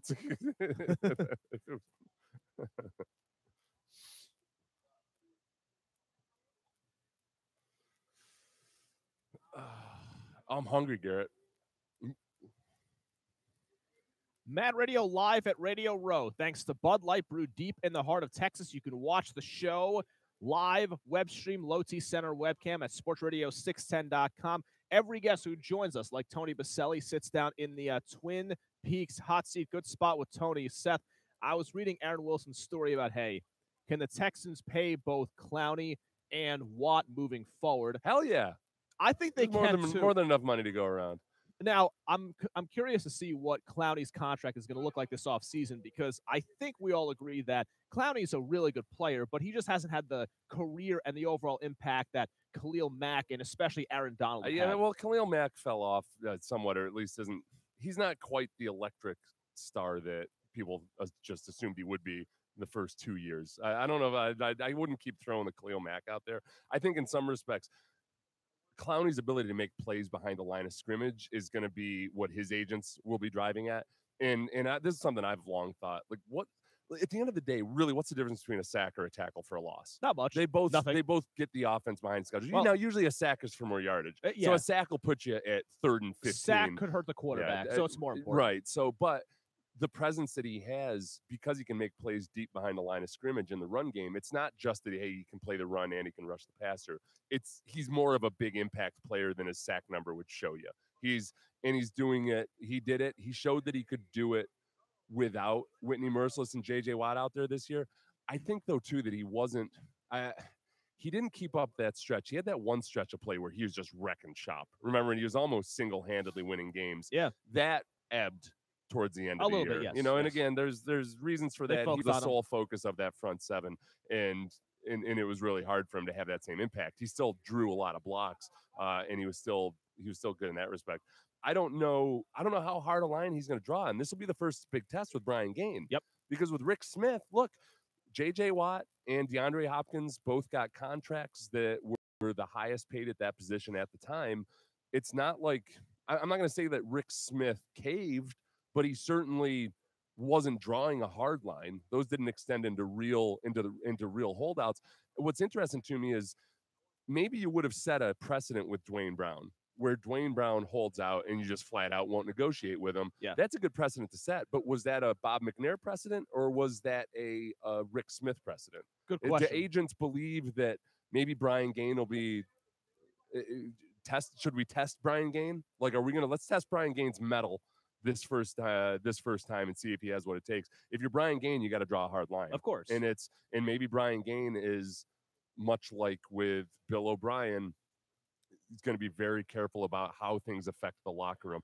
Michael Lombardi, who has a lot of time in the Patriots organization. He's our frenemy. Yep. He says some things that are really ridiculous, but like 90% of what he says, he has a lot of really good information. He was talking the other day on his Ringer podcast about how they'll sit in meetings, and when they're talking about how much to pay somebody, Bill Belichick will say, like, well, hey, we can't have this guy making more than Edelman. He hasn't earned it. Is there any discussion with that with Clowney in terms of like, hey, are we going to give him a contract that approaches what JJ's was at the time? Because he hasn't been as good as JJ was early on. JJ got a league-leading contract. Yes. Clowney can't come in and say, hey, I'm just like JJ. I was 3-time Defensive Player of the Year before I got my first big deal. It's just not. It's not there. I mean, I would say that the highest paid defensive player in the league should be Aaron Donald, and I think he will be. I think he and Von Miller are the two best defensive players in the league. People that are putting Clowney in the same category as Aaron Donald, I believe, like you haven't watched the NFL at all. Because Aaron Donald's been doing it. Like, seriously, I see some otherwise intelligent people, I think, say that Clowney should make more than Aaron Donald. And I know they know better. I don't know if they because Aaron Donald has consistently been doing it year after year after year. Now he's in a position and he's been healthy where their GM is saying they don't feel like giving him the highest paid contract in the league. Is that what they said? Well, he said Les. What's his name? What's the Les GM? Snead? Les Snead has been very careful about it. He hasn't just come. He's not like he's not just coming out like the Giants owner and saying like, hey, we're going to make Odell Beckham Jr. the highest paid player. He's being very careful about it, but that's where Clowney is. It's got to be, if you're the Texans, you're arguing, all right, well, here's Aaron Donald. Show me exactly why you should be getting the same contract as Aaron Donald. And I don't think they have a good argument for it. I don't think so in terms of durability, in terms of actual impact, in terms of body of work over the last 4 years. Tackles for loss, sacks. Yeah. I mean, Donald just makes such a huge impact on the game. Aaron Donald and J.J. Watt are different types of players. Yeah. Their style and their game is a little bit different, but they're in that same echelon. And Clowney's just simply not in that echelon yet. Well, to your point, Aaron Donald has the kind of resume that Watt had when he got his first big contract. Yeah, Donald hasn't won NFL. Has he won Defensive Player of the Year? Maybe he has once. I forget. But he has a similar. It's not as great as Watt, but it's like in the same general maybe stratosphere. As far as paying the same position that much money, look at the Philadelphia Eagles. How much money they've invested on their offensive and defensive line. Yeah, and when they talk about investing money on the Eagles defensive line, it's for like 7 dudes. Yep, they have a whole lot of money invested in that defensive line. It's worth it if it's working. And that defense is going to be as good or as bad as its pass rush. So Whitney Merciless, if you can think of it this way, Clowney by name is an outside linebacker, except he's not really. Guy. He's a defensive end. Yeah. You know, like he comes off the edge. You call it a 5-2 defense, and he comes off the edge. JJ's contract has already been underpriced in terms of just what his cap hit is and everything. I shouldn't say underpriced because he's injured. Obviously, they're not getting anything out of him. It's manageable, but it's a manageable cap hit. It's about $14 or $15 million this year. Whitney Merciless is on a very good deal. He's by team standards. He's not getting all that much money. He's not soaking up a space on the cap. And then if you look at that edge position for Jadeveon Clowney, it's a quasi linebacker. It's all kind of a different position group than defensive line. It's not all that onerous a chore to take on that contract. I think he's going to get a very competitive contract, and I don't think you have to worry about how much it's going to hurt the team. John McClain is going to sit down with us. Also, one of our favorite guests, one of the best redemption stories in sports, fresh off his E60. Ryan Leaf will join us as well. Mad Radio live on Radio Row, brought to you by Bud Light, brewed deep in the heart of Texas. How you doing, man? It's all right. No. What is it? Wait, what, Brandon? No. Oh, we're not? Okay. Hey, what's the sponsor on that, on the open on that,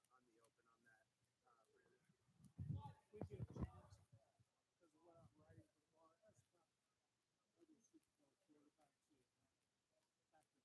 Back up to 1 Super Bowl. Okay. Let me write that down. Yeah. Did you heard about which other teams were looking to trade?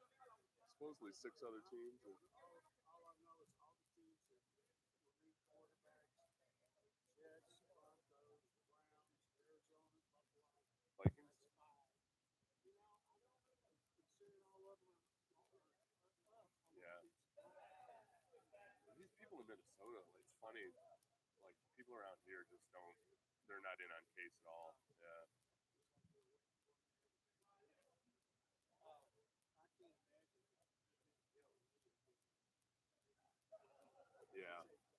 You never. What's it say? Horn Solutions? He's had that taste of starting. You're right. He would be. Yeah. Is it sponsored? It's sponsored by Horn Solutions, right? Yeah. I'll just have it say Horn Solutions. Or in Houston, I mean. Yeah. Well, especially if you combine it with a draft pick somewhere along the way, you know. Yeah, he's good. He's versatile. He can play with slot. It's all on Mahomes now. I mean, yeah. The 34-year-old. That's all right. People in Washington got to be livid. What are you doing? Like, this is what we've done. We waited all this time, and you didn't get Cousins, and you didn't give us any hope.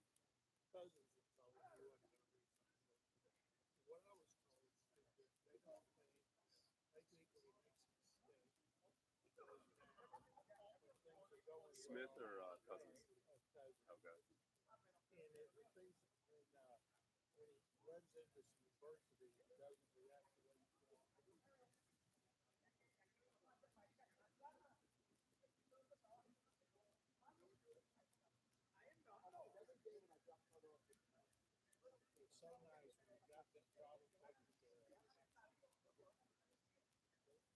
I know, that's what I told Mike. It's so nice to not have to talk about it.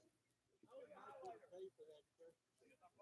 got it for free. You tipped him 5. It sounds like anything like him.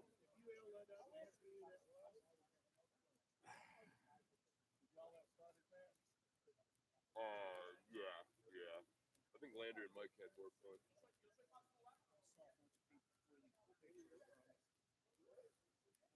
7:30 already? Dude, did you see this article on Philly.com? No, what is it? I asked you. It's basically talking about it's an Aaron Hernandez article. Maybe it's no coincidence that Aaron Hernandez tragedy happened to the Patriots. I'm putting it at the bottom. I'm putting the thing, but it's basically saying that the Patriot way, it's the biggest bullshit. Dude, They're just basically saying the red flags were there and they showed that they win it all. Cause the dumbest thing is taking a guy like that. You can't have him near his hometown. That's the problem. You got to know what the guy is. There's a lot of guys in the That's league what they that win said. games. You got to put him somewhere else. We did the same thing. You remember Larry Smith, defensive lineman for the Jaguars? He was from like little town in South Georgia, crappy family. He was a good dude, but he couldn't get away from his. That's why Talib, I don't think, could sign anywhere in Texas. Oh, that's a good. Yeah. I've heard about him just pulling guns. Yeah. Cowboys would be a disaster. Where's Ryan Leaf at? I have no idea. Yeah, you are going to interview him. If he comes. Is he coming? Should we do headlines? Or should we get Did you see right this in? Aaron Hernandez thing? No. I put it at the bottom. Okay, hang on. Hey, what are we going to do? Hey, what are we going to do? Should we do headlines or just go in with John? Just go in with John. Let's go in with Let's John. say Yeah. Horn Solutions. Yes. It is day number 3 here on Radio Row. Mike Meltzer, Seth Payne, Landry Locker. We're brought to you by Bud Light, brewed deep in the heart of Texas. Check out the Low T Center webcam at SportsRadio610.com. Every guest who sits with us is in the Twin Peaks hot seat. And brought to you by Horn Solutions is our good friend John McClain. John, good morning. How are you? I hope you didn't pay for that caricature. I tipped $5 for the caricature. Your thought on it was what? It was the worst thing I've ever seen. I retweeted your tweet, and I'm thinking if I hadn't seen it was you, I'd have no clue that was you. That could have been Seth, Landry, anybody. We had some good suggestions. Somebody said it was a better caricature of Andrew Luck than it was of myself. That could have been, yep. Our friend Pat said, why is Mike holding a picture of Tim Tebow? We also got, why is that a cross between Andrew Luck and Blake Bortles? It looks like Meltzer is on steroids. John, I've always wanted to get a caricature. Yeah. Yeah, and then I get one, and I feel like he didn't really get me. So no, he did not get you. He did not There's places you can get caricatures at home. Yep. I'll bet you somebody would volunteer to do it just for a I'll little pay. Okay. And it would be a whole lot better than this one. Okay, that's fair. Check out. By the way, let me ask you this: $5 is one thing. Whatever, you're big time. You're a big shot. Oh, thank you. You can expense it. Where you feel really dirty is in whatever false compliment you paid him.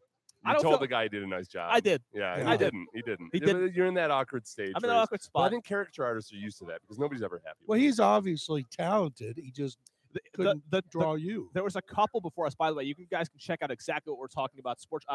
At SportsRadio610 on Twitter, at McClain_on_NFL on Twitter to see this image of my caricature at the media party at the Mall of America last night. Did y'all have fun at the party? We did. Were you there? No, I've only been to one in 38 years. What'd you do last night? I worked.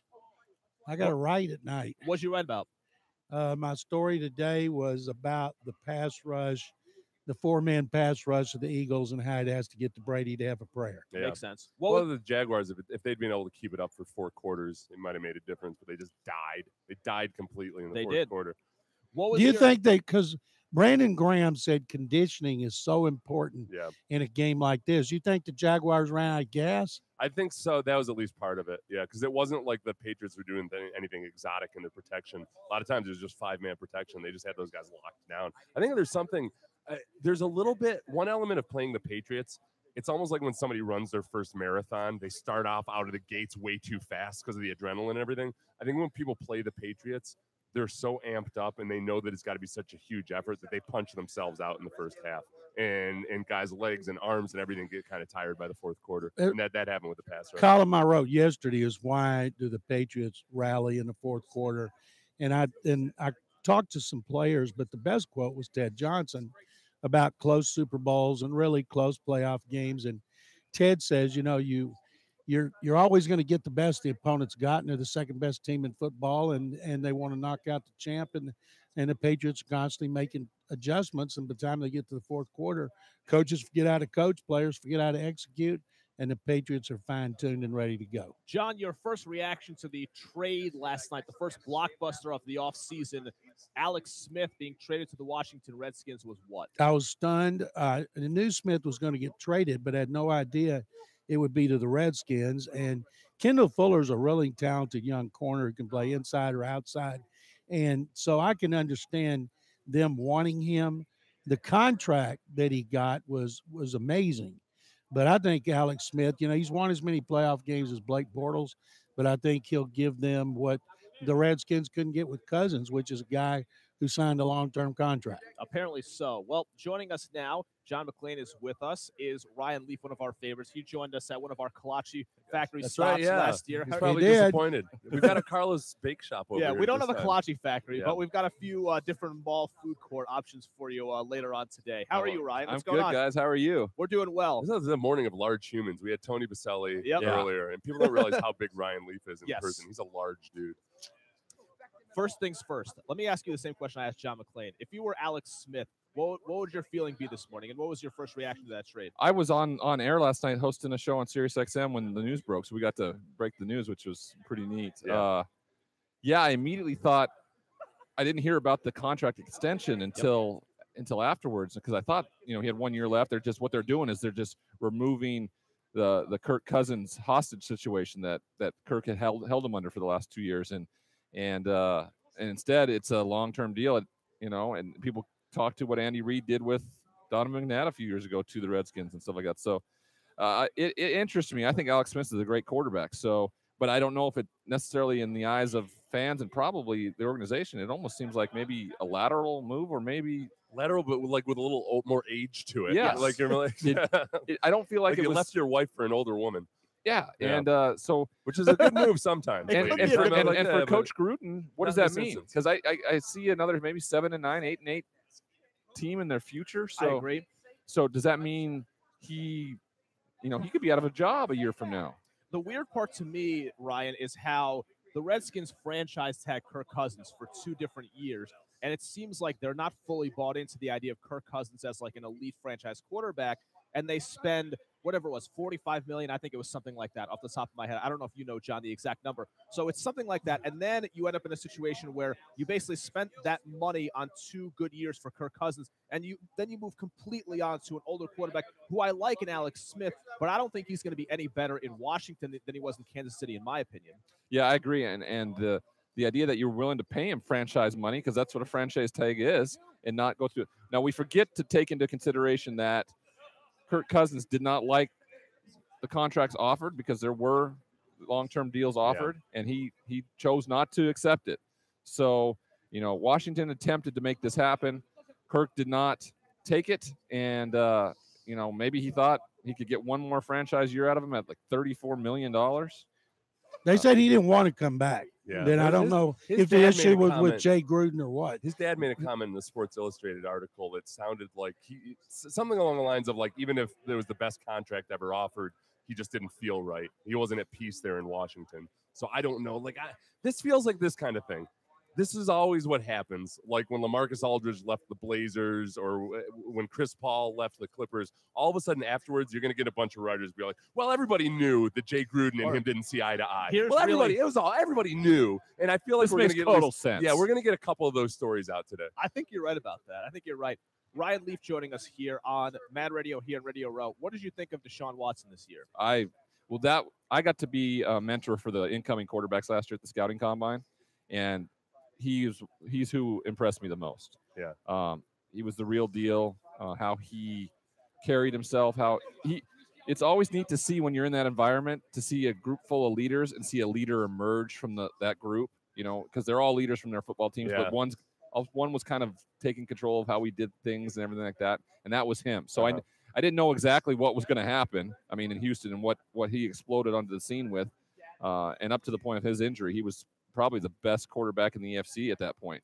That's where we are, because it's almost gotten to the point with quarterbacks who win national championships in college, who have greatness in college, or win a Heisman or what have you, which Deshaun didn't. We've been burned so many times that I couldn't fully commit to it because more times than not, that college magic doesn't transfer. But we saw that here within 6 months. Like that locker room was his, and he still at the same time he knew his place and was like deferential to veterans and everything. He's the real deal. Yeah, he found a way to do exactly that. And that's the biggest thing, right? When you walk into a locker room at 21 or 22 years old, you have to be the leader of men, and you have to understand that these men are here to make a living for their families, to put food on the table for their families, and it's a serious business. You're not spending the day at practice and after you're done, let's go back to the pad and play some dominoes and drink some beers type of thing. It is a man's game now, and you have to learn that as a 22-year-old. Carson Wentz has shown that ability.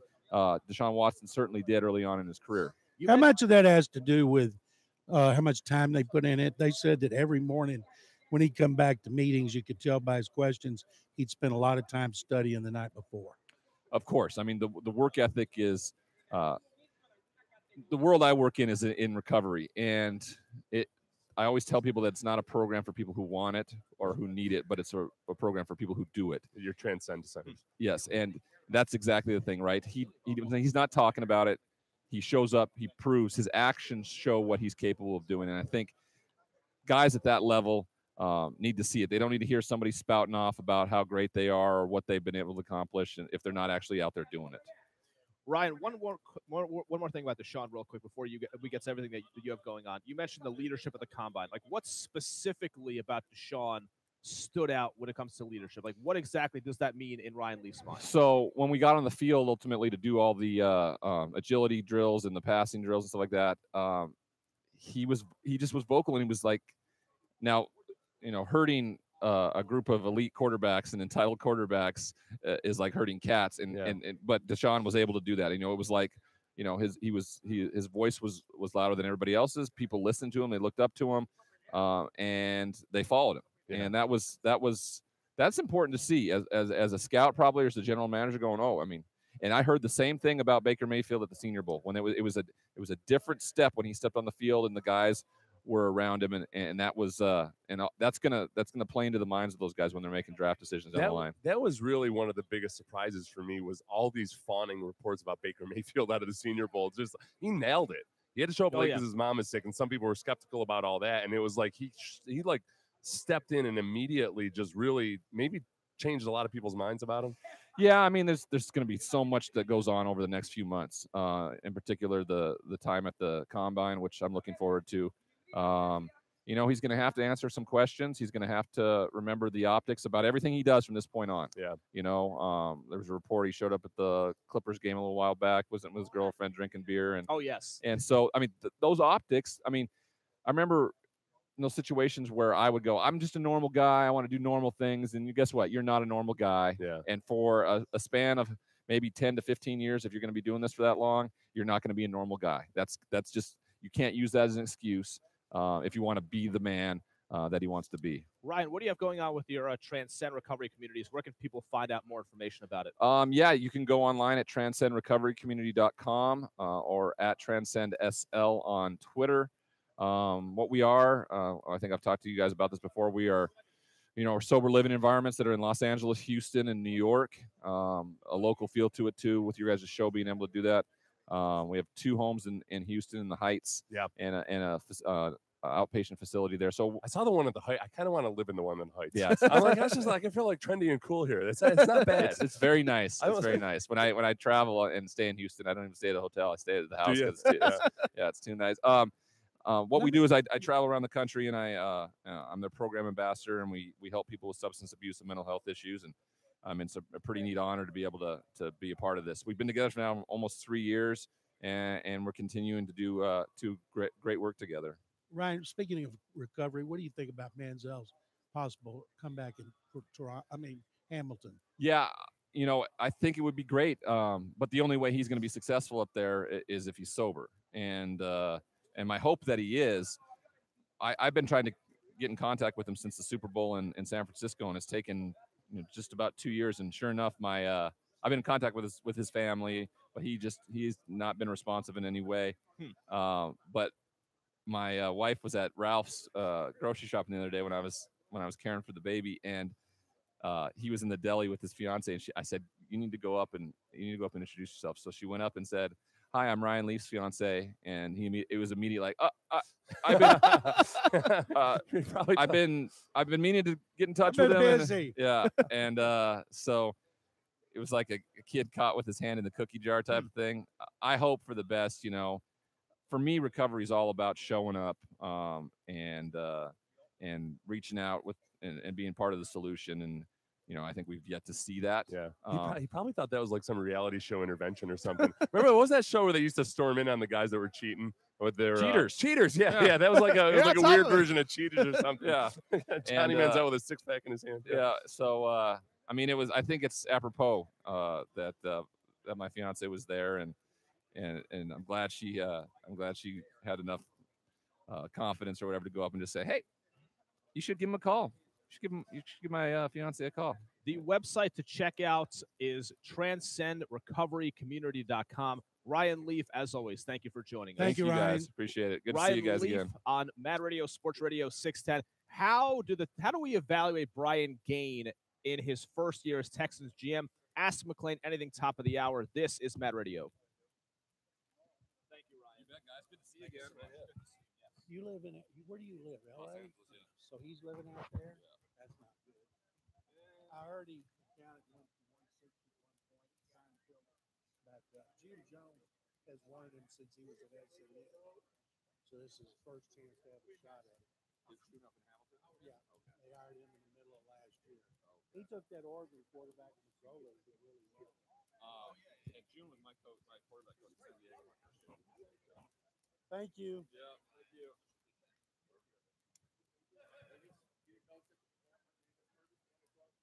I told him I'd like to talk about, since it's a story I'm writing for tomorrow, backup quarterback who's won the Super Bowl. I'm glad you brought up the name.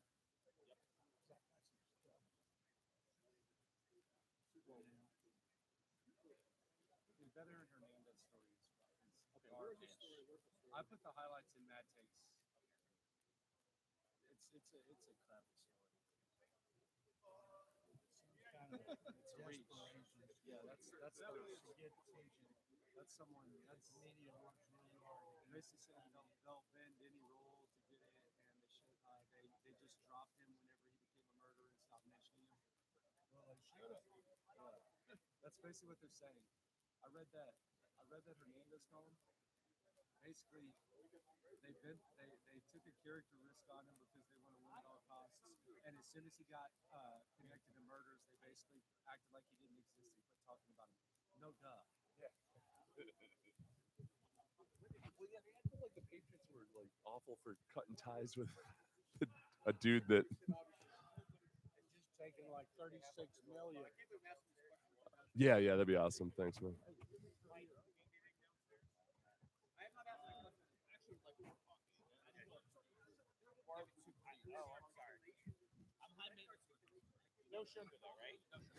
He's that's one of his elitist things. I own that.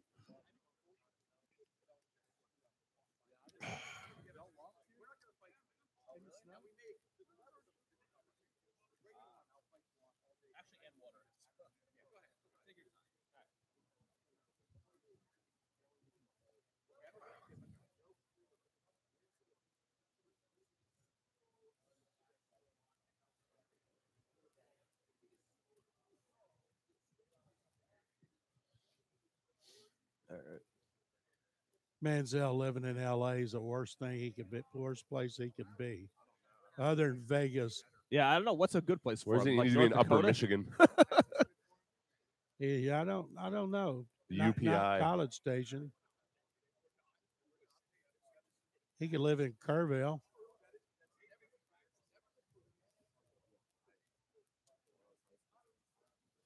Oh, is Nick right here? No.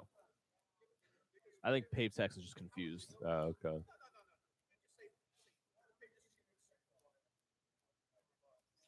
I saw a great story last night about Brady's jersey and how when they played in Mexico City, a guy went to look for that guy, stole his jersey, found his last two addresses, couldn't find him, found out he lost his job and disappeared.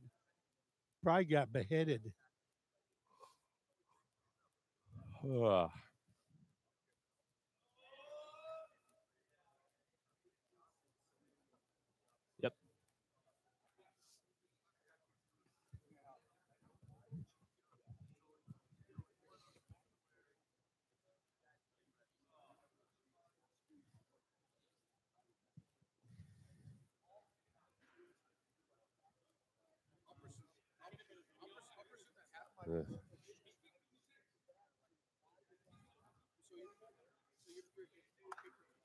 Mad Radio, day number 3 on Radio Row. We're brought to you by Bud Light, brewed deep in the heart of Texas. Check out the Lotte Center webcam, sportsradio610.com. Every guest who is with us is in the Twin Peaks hot seat.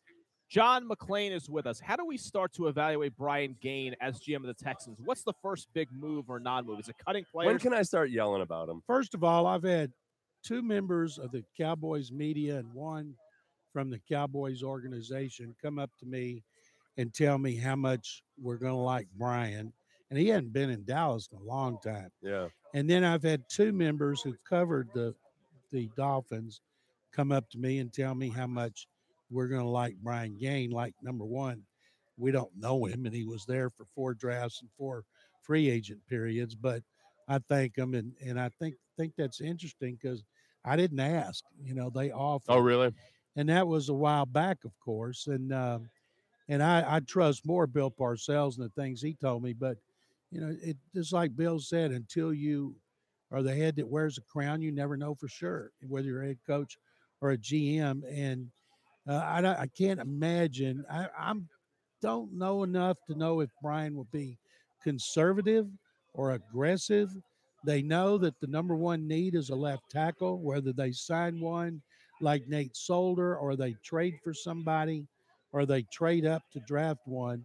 We're not going to know till after this offseason's over, but I do know he'll be making a lot of moves. And then I imagine after the draft, when contracts expire in personnel, we'll see changes among the scouts and the personnel people.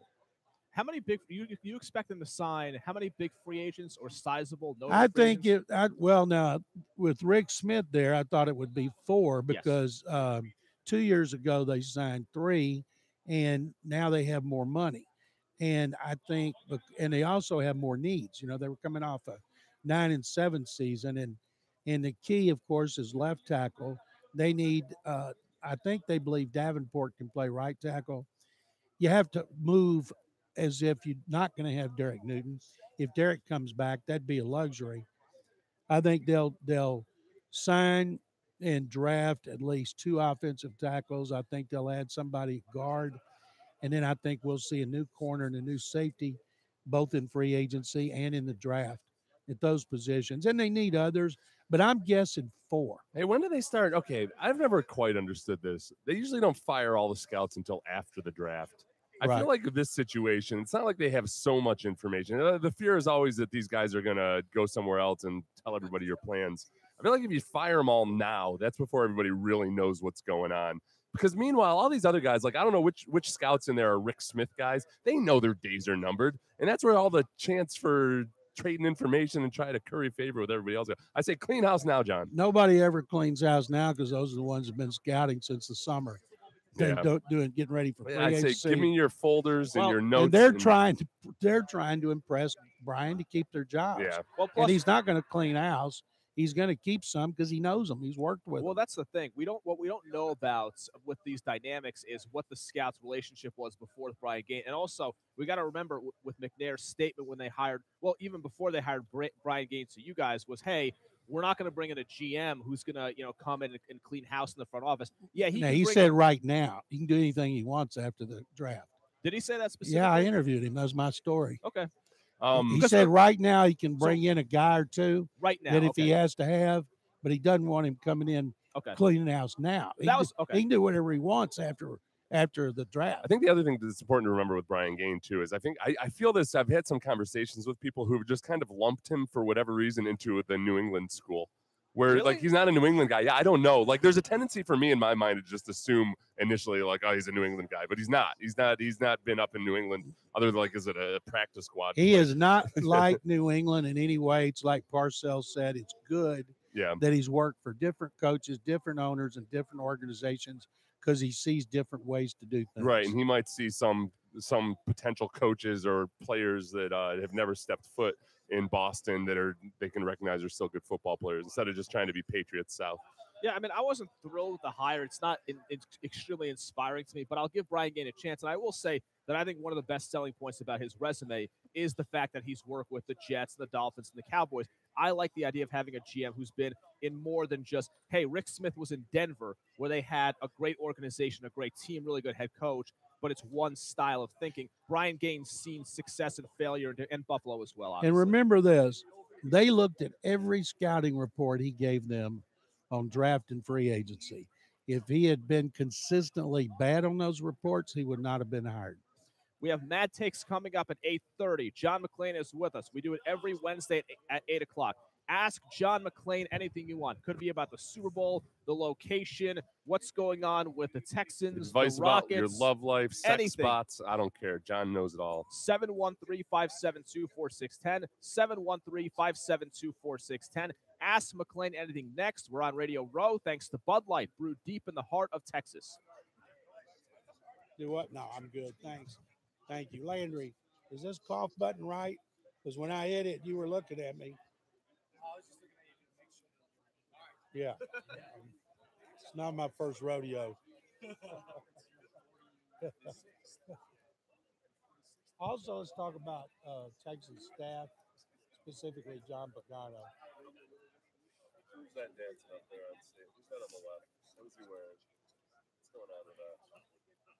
I went, because we don't get transcribed quotes anymore and we have to listen to audio and transcribe them ourselves, I was embarrassed at some of the questions players and coaches were asked on media night. Yeah. Some of them were getting autographs. I said they should kick them out of the building right now. One guy's screaming at Brady to personalize it. He gave him something. Guillermo G, and he was spelling it for him. Some woman handed him a cookbook. Some guy from ESPN was asking, does he tickle Belichick to get him to laugh? My God. Remember you asked tricky questions at the Super Bowl last year? I thought I saw something. Well, if it's an athlete, they're dumbasses. But it just is embarrassing. Hey, John, real quick. Just so you asked McClain, we have Terrell Davis. Okay. I want to ask him about the difference now than last year when he was worried about the Hall of Fame. He's wearing his jacket. I wish more Hall of Famers wear their jackets. If you want to ask me about the Hall of Fame and Robert Brazil, feel free.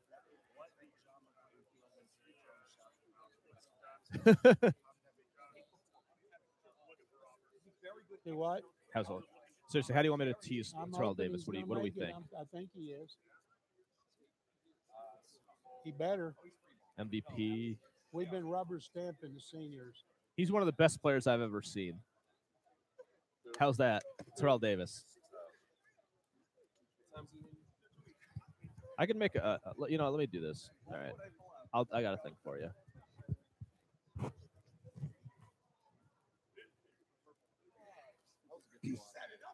Oh, yeah.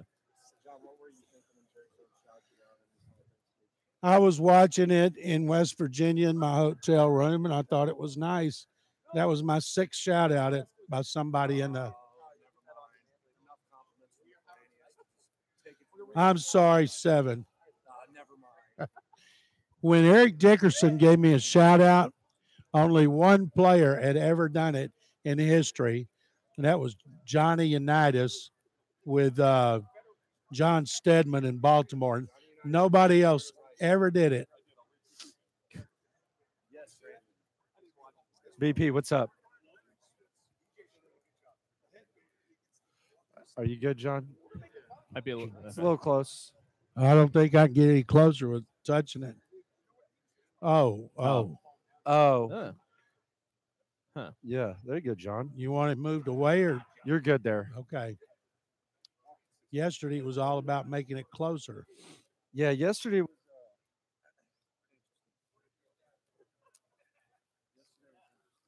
John's favorite day. If y'all need a good restaurant, there's a great barbecue place here called Rudolph's. The owner's from U of H, and he's there every night, Charlie. And there's a great steak place downtown called Murray's, a local place. It's right off downtown, Lindale's. On Lindale, we went the other night. They're open till midnight.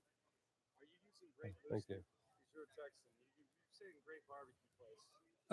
Yeah, I think it's great.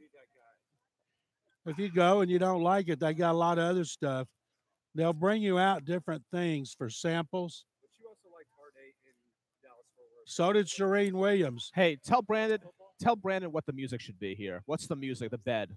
Hey, can you play Captain Kangaroo, Brandon? It's on Morning for Array. Holy crap! Hey, Witten's back there. He's bald as hell. I didn't know. We are into the 8 o'clock hour. Mad Radio, Sports Radio 610 on this Wednesday. Live at Radio Row, thanks to Bud Light, brewed deep in the heart of Texas. I'm sorry, everybody. I'm going to interrupt the mic a lot because I see things here at Radio Row. Witten's got a full-blown comb over. Yeah, Jason. I didn't know he was that bald. Yeah, he's old. He does a pretty good job of He's old, dude. Who are you talking about? I'm just shocked. Well, no, he looks older in person than he does on television. I still think of him as a relatively young man. I like Jason Witten. Except for remember when we ran those jeans commercials on our station? Yes. It was like he was like the heavily featured sponsored athlete in Houston. Not great targeted. And it was like some stupid something about tight ends. Like I played tight end on the football field, and my tight end is it was awful. But you can't see me because you're blind. Yeah. Ask John McClain anything you want. 713-572-4610. John, we all know the Texans need offensive line and secondary help. What about backup quarterback? They're going to need 2 of them, and I don't think they'll spend a lot of money, but they need 2, and there's going to be a lot available. There's a lot of guys, quarterbacks changing. John, 3 in Minnesota. Arizona has none. Minnesota and Arizona have no quarterbacks under contract, and I think they would also be interested in Kirk Cousins, not just the teams with 70 to 100 million to spend under the salary cap. John, I just bought my first house. The girl I'm dating wants to move in. Not sure if I'm ready for that, but we've been dating for 2 years. How do I tell her it might not be the right time to move in? Boy, that is a tough deal, especially when you've been dating for 2 years. You need to. It's your new house. It's your casa. Look at why you're not comfortable with that. Is it her or is it you? But after 2 years, I think you need to do some serious analysis. If you don't feel 100%. I feel like you know what? Like honestly, James. I shouldn't have said the guy's name. Well, whatever. The many whole thing. Every James in Houston's like, hey, here's the calm thing. down. You've been going out with her for 2 years. You just decided to buy a house. So your girlfriend's been watching this whole process. If she hasn't gotten the hint over this 2 to 3 month process of you buying a house, closing on it, and she hasn't been invited to live with you yet, then she needs to read the tea leaves and get the hell out. What's your favorite Super Bowl city, John? Not this last Super Bowl when we were in San Francisco, but the first one in San Francisco, I had a blast. But you cannot beat San Diego. San Diego, to me, is and San Francisco, the most beautiful cities in the country. But I would take San Diego anytime, any place. What is the favorite food you've eaten so far in Minneapolis? Rudolph's Barbecue, owned by Charlie Theros, who went from Minneapolis to U of H to major in hotel restaurant management, come back and take over his daddy's barbecue place, and it's really good. All right, let me see here. Ask John McClain anything, 713-572-4610. John, can you give some possible names of big free agent signings? Hey, hold on a second. Hey, Jim Mudd, get over here. Listen, you tell Josh Inez that when I see him, I want that little bitch to make eye contact. Instead of hiding behind his microphone and acting like he's a big man, make eye contact with me instead of cowering behind the table like a little bitch. All right, you hear that, Josh? Dump. Now get out of here. Dump. You look awful. Dump. You're letting yourself go. Go. Dump. Well, hopefully this guy thinks we're at the worst radio show ever after that one. John, what is your what was that all about? So it's Jim Mudd, who's been corrupted by the worst human being on earth, Josh Inez. Like Josh is. This is the thing about Jim. Jim wanted to go work with Josh because Josh respects him. He treats him like a lady, and he lets him explore his creativity. But this guy here, Josh Inez, is like the most. Look, you've been lying about me. Telling me that I called my lawyers on you. That I had your credentials revoked. You've been saying that all over. That's been your whole shtick. That's the only thing you have going. You lost in the ratings when the Astros won the World Series. Look at you shaking the like a Astros won little the World shrub. Series, and you couldn't win in the ratings. You call us a failing show. You carry the Astros. You lost in the World Series, and now what happens? I'm the biggest. This is Josh's stick. I'm the biggest Astros fan in the world for 6 months. You lose in the ratings when the Astros win the World Series. What's now? Your Gulf Coast regional radio. The Josh Inez Network. When did I say I don't listen? That's your shtick. You say you don't listen. I've never said I don't listen. You clown. You're lying again. You lie about that. Me calling my lawyers. I never said you. I said. Oh, you did. You didn't. Hey. Oh, Seth and Mike and I. Oh, they're my great friends. Let me tell them why they suck. Who am I supposed to know who called the lawyer? Well, then why would you say it? Why would you say I called my lawyers? This is the other great thing about you. This is the other great thing about Josh. This is what Josh does. I'm going to pull a stunt. I'm going to go break Texans media rules where I know I'm going to lose my credentials. And then I'm going to claim that I'm surprised that I had my credentials pulled. You lie to your audience and then claim you had your credentials pulled because you're the most honest guy in Houston. You're a fraud. You're a joke. You bounce around. The Philly people here, they know you're a joke. The Houston people, you got like one employer left that you can work for. I don't know. Like the Josh Inez Network, whatever. You got your nice little podcast. What? You guys are inevitably going to get fired because you have a 1.5. So what the hell's Josh, we have 3 times as many listeners as you do. Like what? Like I was like, how does that not get them? What? Based on the ratings that you only care about when you're winning. When you're winning the ratings, like, hey, I'm Josh Inez, I'm the best guy that ever lived. Oh, when you're losing, well, it's a flawed system. It's like honestly, you're such a fraud, and you've got so much talent. You could have been so great. There were rumors that you were going to take these guys' jobs over. And supposedly, according to you, you're going to take their job over. But now where are you? You're bouncing around from place to place. It's pathetic. It's sad. Poor Jim Mudd. He's not going to be able to work in this town after you get fired. I like Jim Mudd. He's a decent human being. You're a bad person. You're a bad person. Yes, you're a bad person. You are a bad person. You're weak. You're insecure. You can't leave things alone. You would be so good if you would focus on being good, but you're so obsessed with everybody that doesn't like you that you fall apart. I'm sitting here talking. Josh, you're falling apart. You're going to go home and you're shaking like a chump, look at Twitter. You're shaking like a chump, dude. Josh, the notion you're shaking like a little bitch. You're going to look at Twitter. Oh, did you just say dump that too? Oh, hey, he's Dude, Josh you wrote Inez. a whole article He's about Josh me the other Inez. day. You wrote a whole article about me the other day. You wrote a whole article about me the radio. other day. Revolutionary You wrote a whole radio, article Josh about me Inez. the other day. Don't ask me who I am. Don't ask me who I am. You're a little chump, dude. As soon as 10 o'clock's over, you're gonna go back to Creighton. And this is what's gonna happen. Trying to pander to fans. I guarantee and then you. you're gonna say this is good for radio. This is good for so and so. They're syndicating you in New Orleans. You know, you're basically Patrick Creighton right now. You're You Gulf chump. Coast Regional Radio. You're basically a poor man's Patrick Creighton. Who are you? Who are you pandering to? Dude, and this is what's gonna happen now. This is what's gonna happen. They gotta justify your salary and put you in multiple cities. Yeah, that's great. That's great. Good job. The Josh Inez Network right there. The Josh Well, Inez you wouldn't Network. look at me in the eyes. This is you sulk around and everything. I had to call you out on air for you to actually come over, and you're doing it on air. When I see you off air, it's You going to ain't be the whole gonna say a thing. damn thing. You won't say a damn thing. No, you will not. You won't say a damn thing. You got to call me out on Twitter and everything. You can't just call me. You got a genuine issue with me. You can't return my calls. I called you. I don't know. Maybe you got my number blocked. Sorry, Joy. All right. Well, then call me in person instead of your shtick, man. It's sad. It's pathetic. And this is the only thing you can do. You got it. Finally, You tried to call me after a year. Oh, I'm Josh, and I'm going to win the afternoon show because they're so awful. You couldn't win the afternoons. You come to the mornings. You can't win the mornings. You can't win anything. This will be the best ratings you have. This is going to be the best ratings you have for years. Yeah. You guys have like a 4, and now you have like a 1.5. Yeah. When did we have a 4? When did we have a 4? You guys have a 1.5 share in the morning. Okay. What do you have? Okay. We do? Josh, what the hell? No, that ain't right. Josh, what the hell's Josh? Hey, Josh. Josh, what the hell's gonna happen to us? We get fired. Then what? What am I gonna be homeless? Am I gonna be effing homeless? What's gonna happen? You know, the other thing is people like us. Happen? Like your coworkers like us better than they like you. Like I'll have job options. You know who they are. Well, pretty much everybody. Like dude. everybody. All like, these people honestly, Jim Everybody. Much nodding his head. He's not actually. I'm lying about that, Jim. Jim, I feel bad that I have to pull you into this. I feel bad that I can hear like sometimes you have to do things. Jim's a good guy, dude. He's in a rough spot. Jim's a good dude. Yeah, pretty much.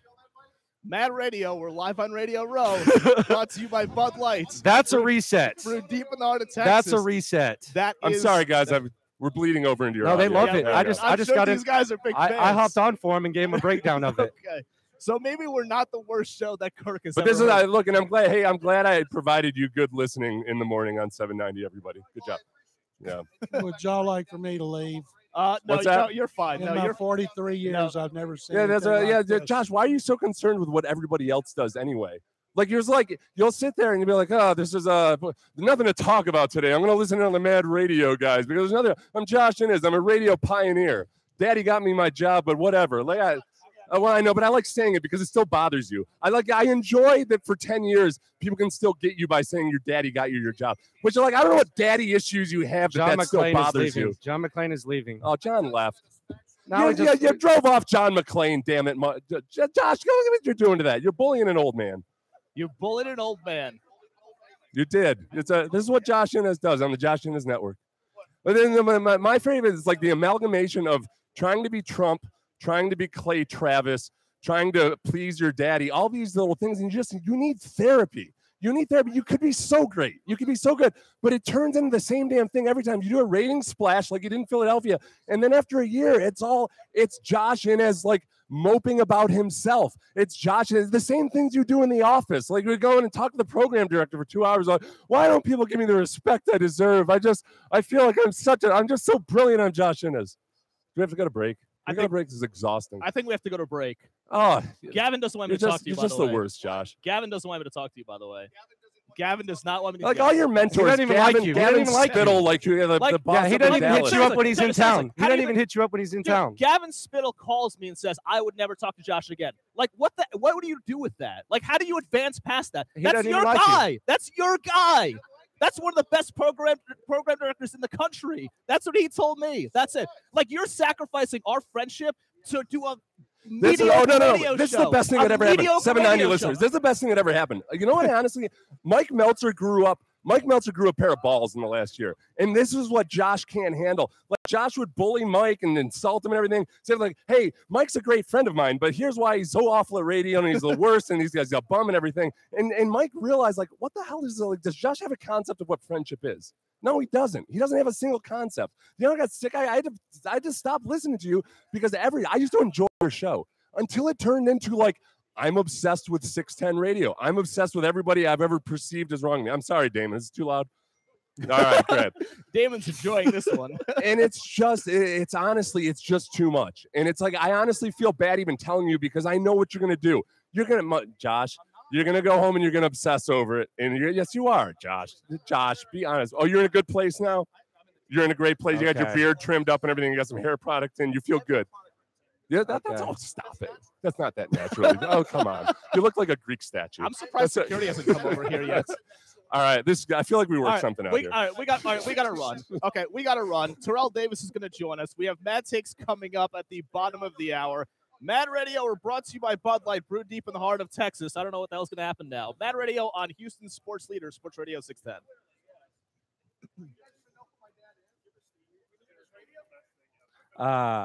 Porter?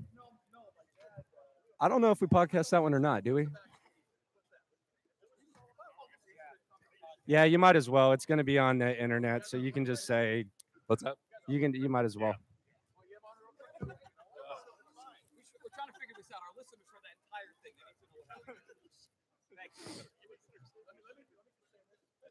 Yeah, just put it up. Well, dude, there's cameras and shit out. You might as well. Fuck it.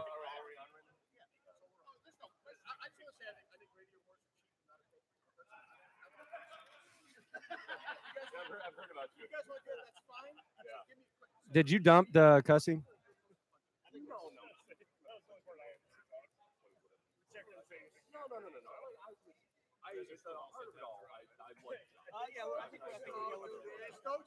There's part of me that like Josh probably at a certain point. Josh, yeah.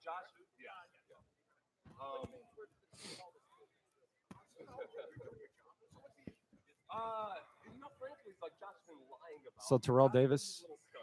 You know what? This is what I'll do. I'll do this in 30 seconds. I'll give you a chance to rebut. Josh has been lying about me. Josh does these things. He pulls these stunts.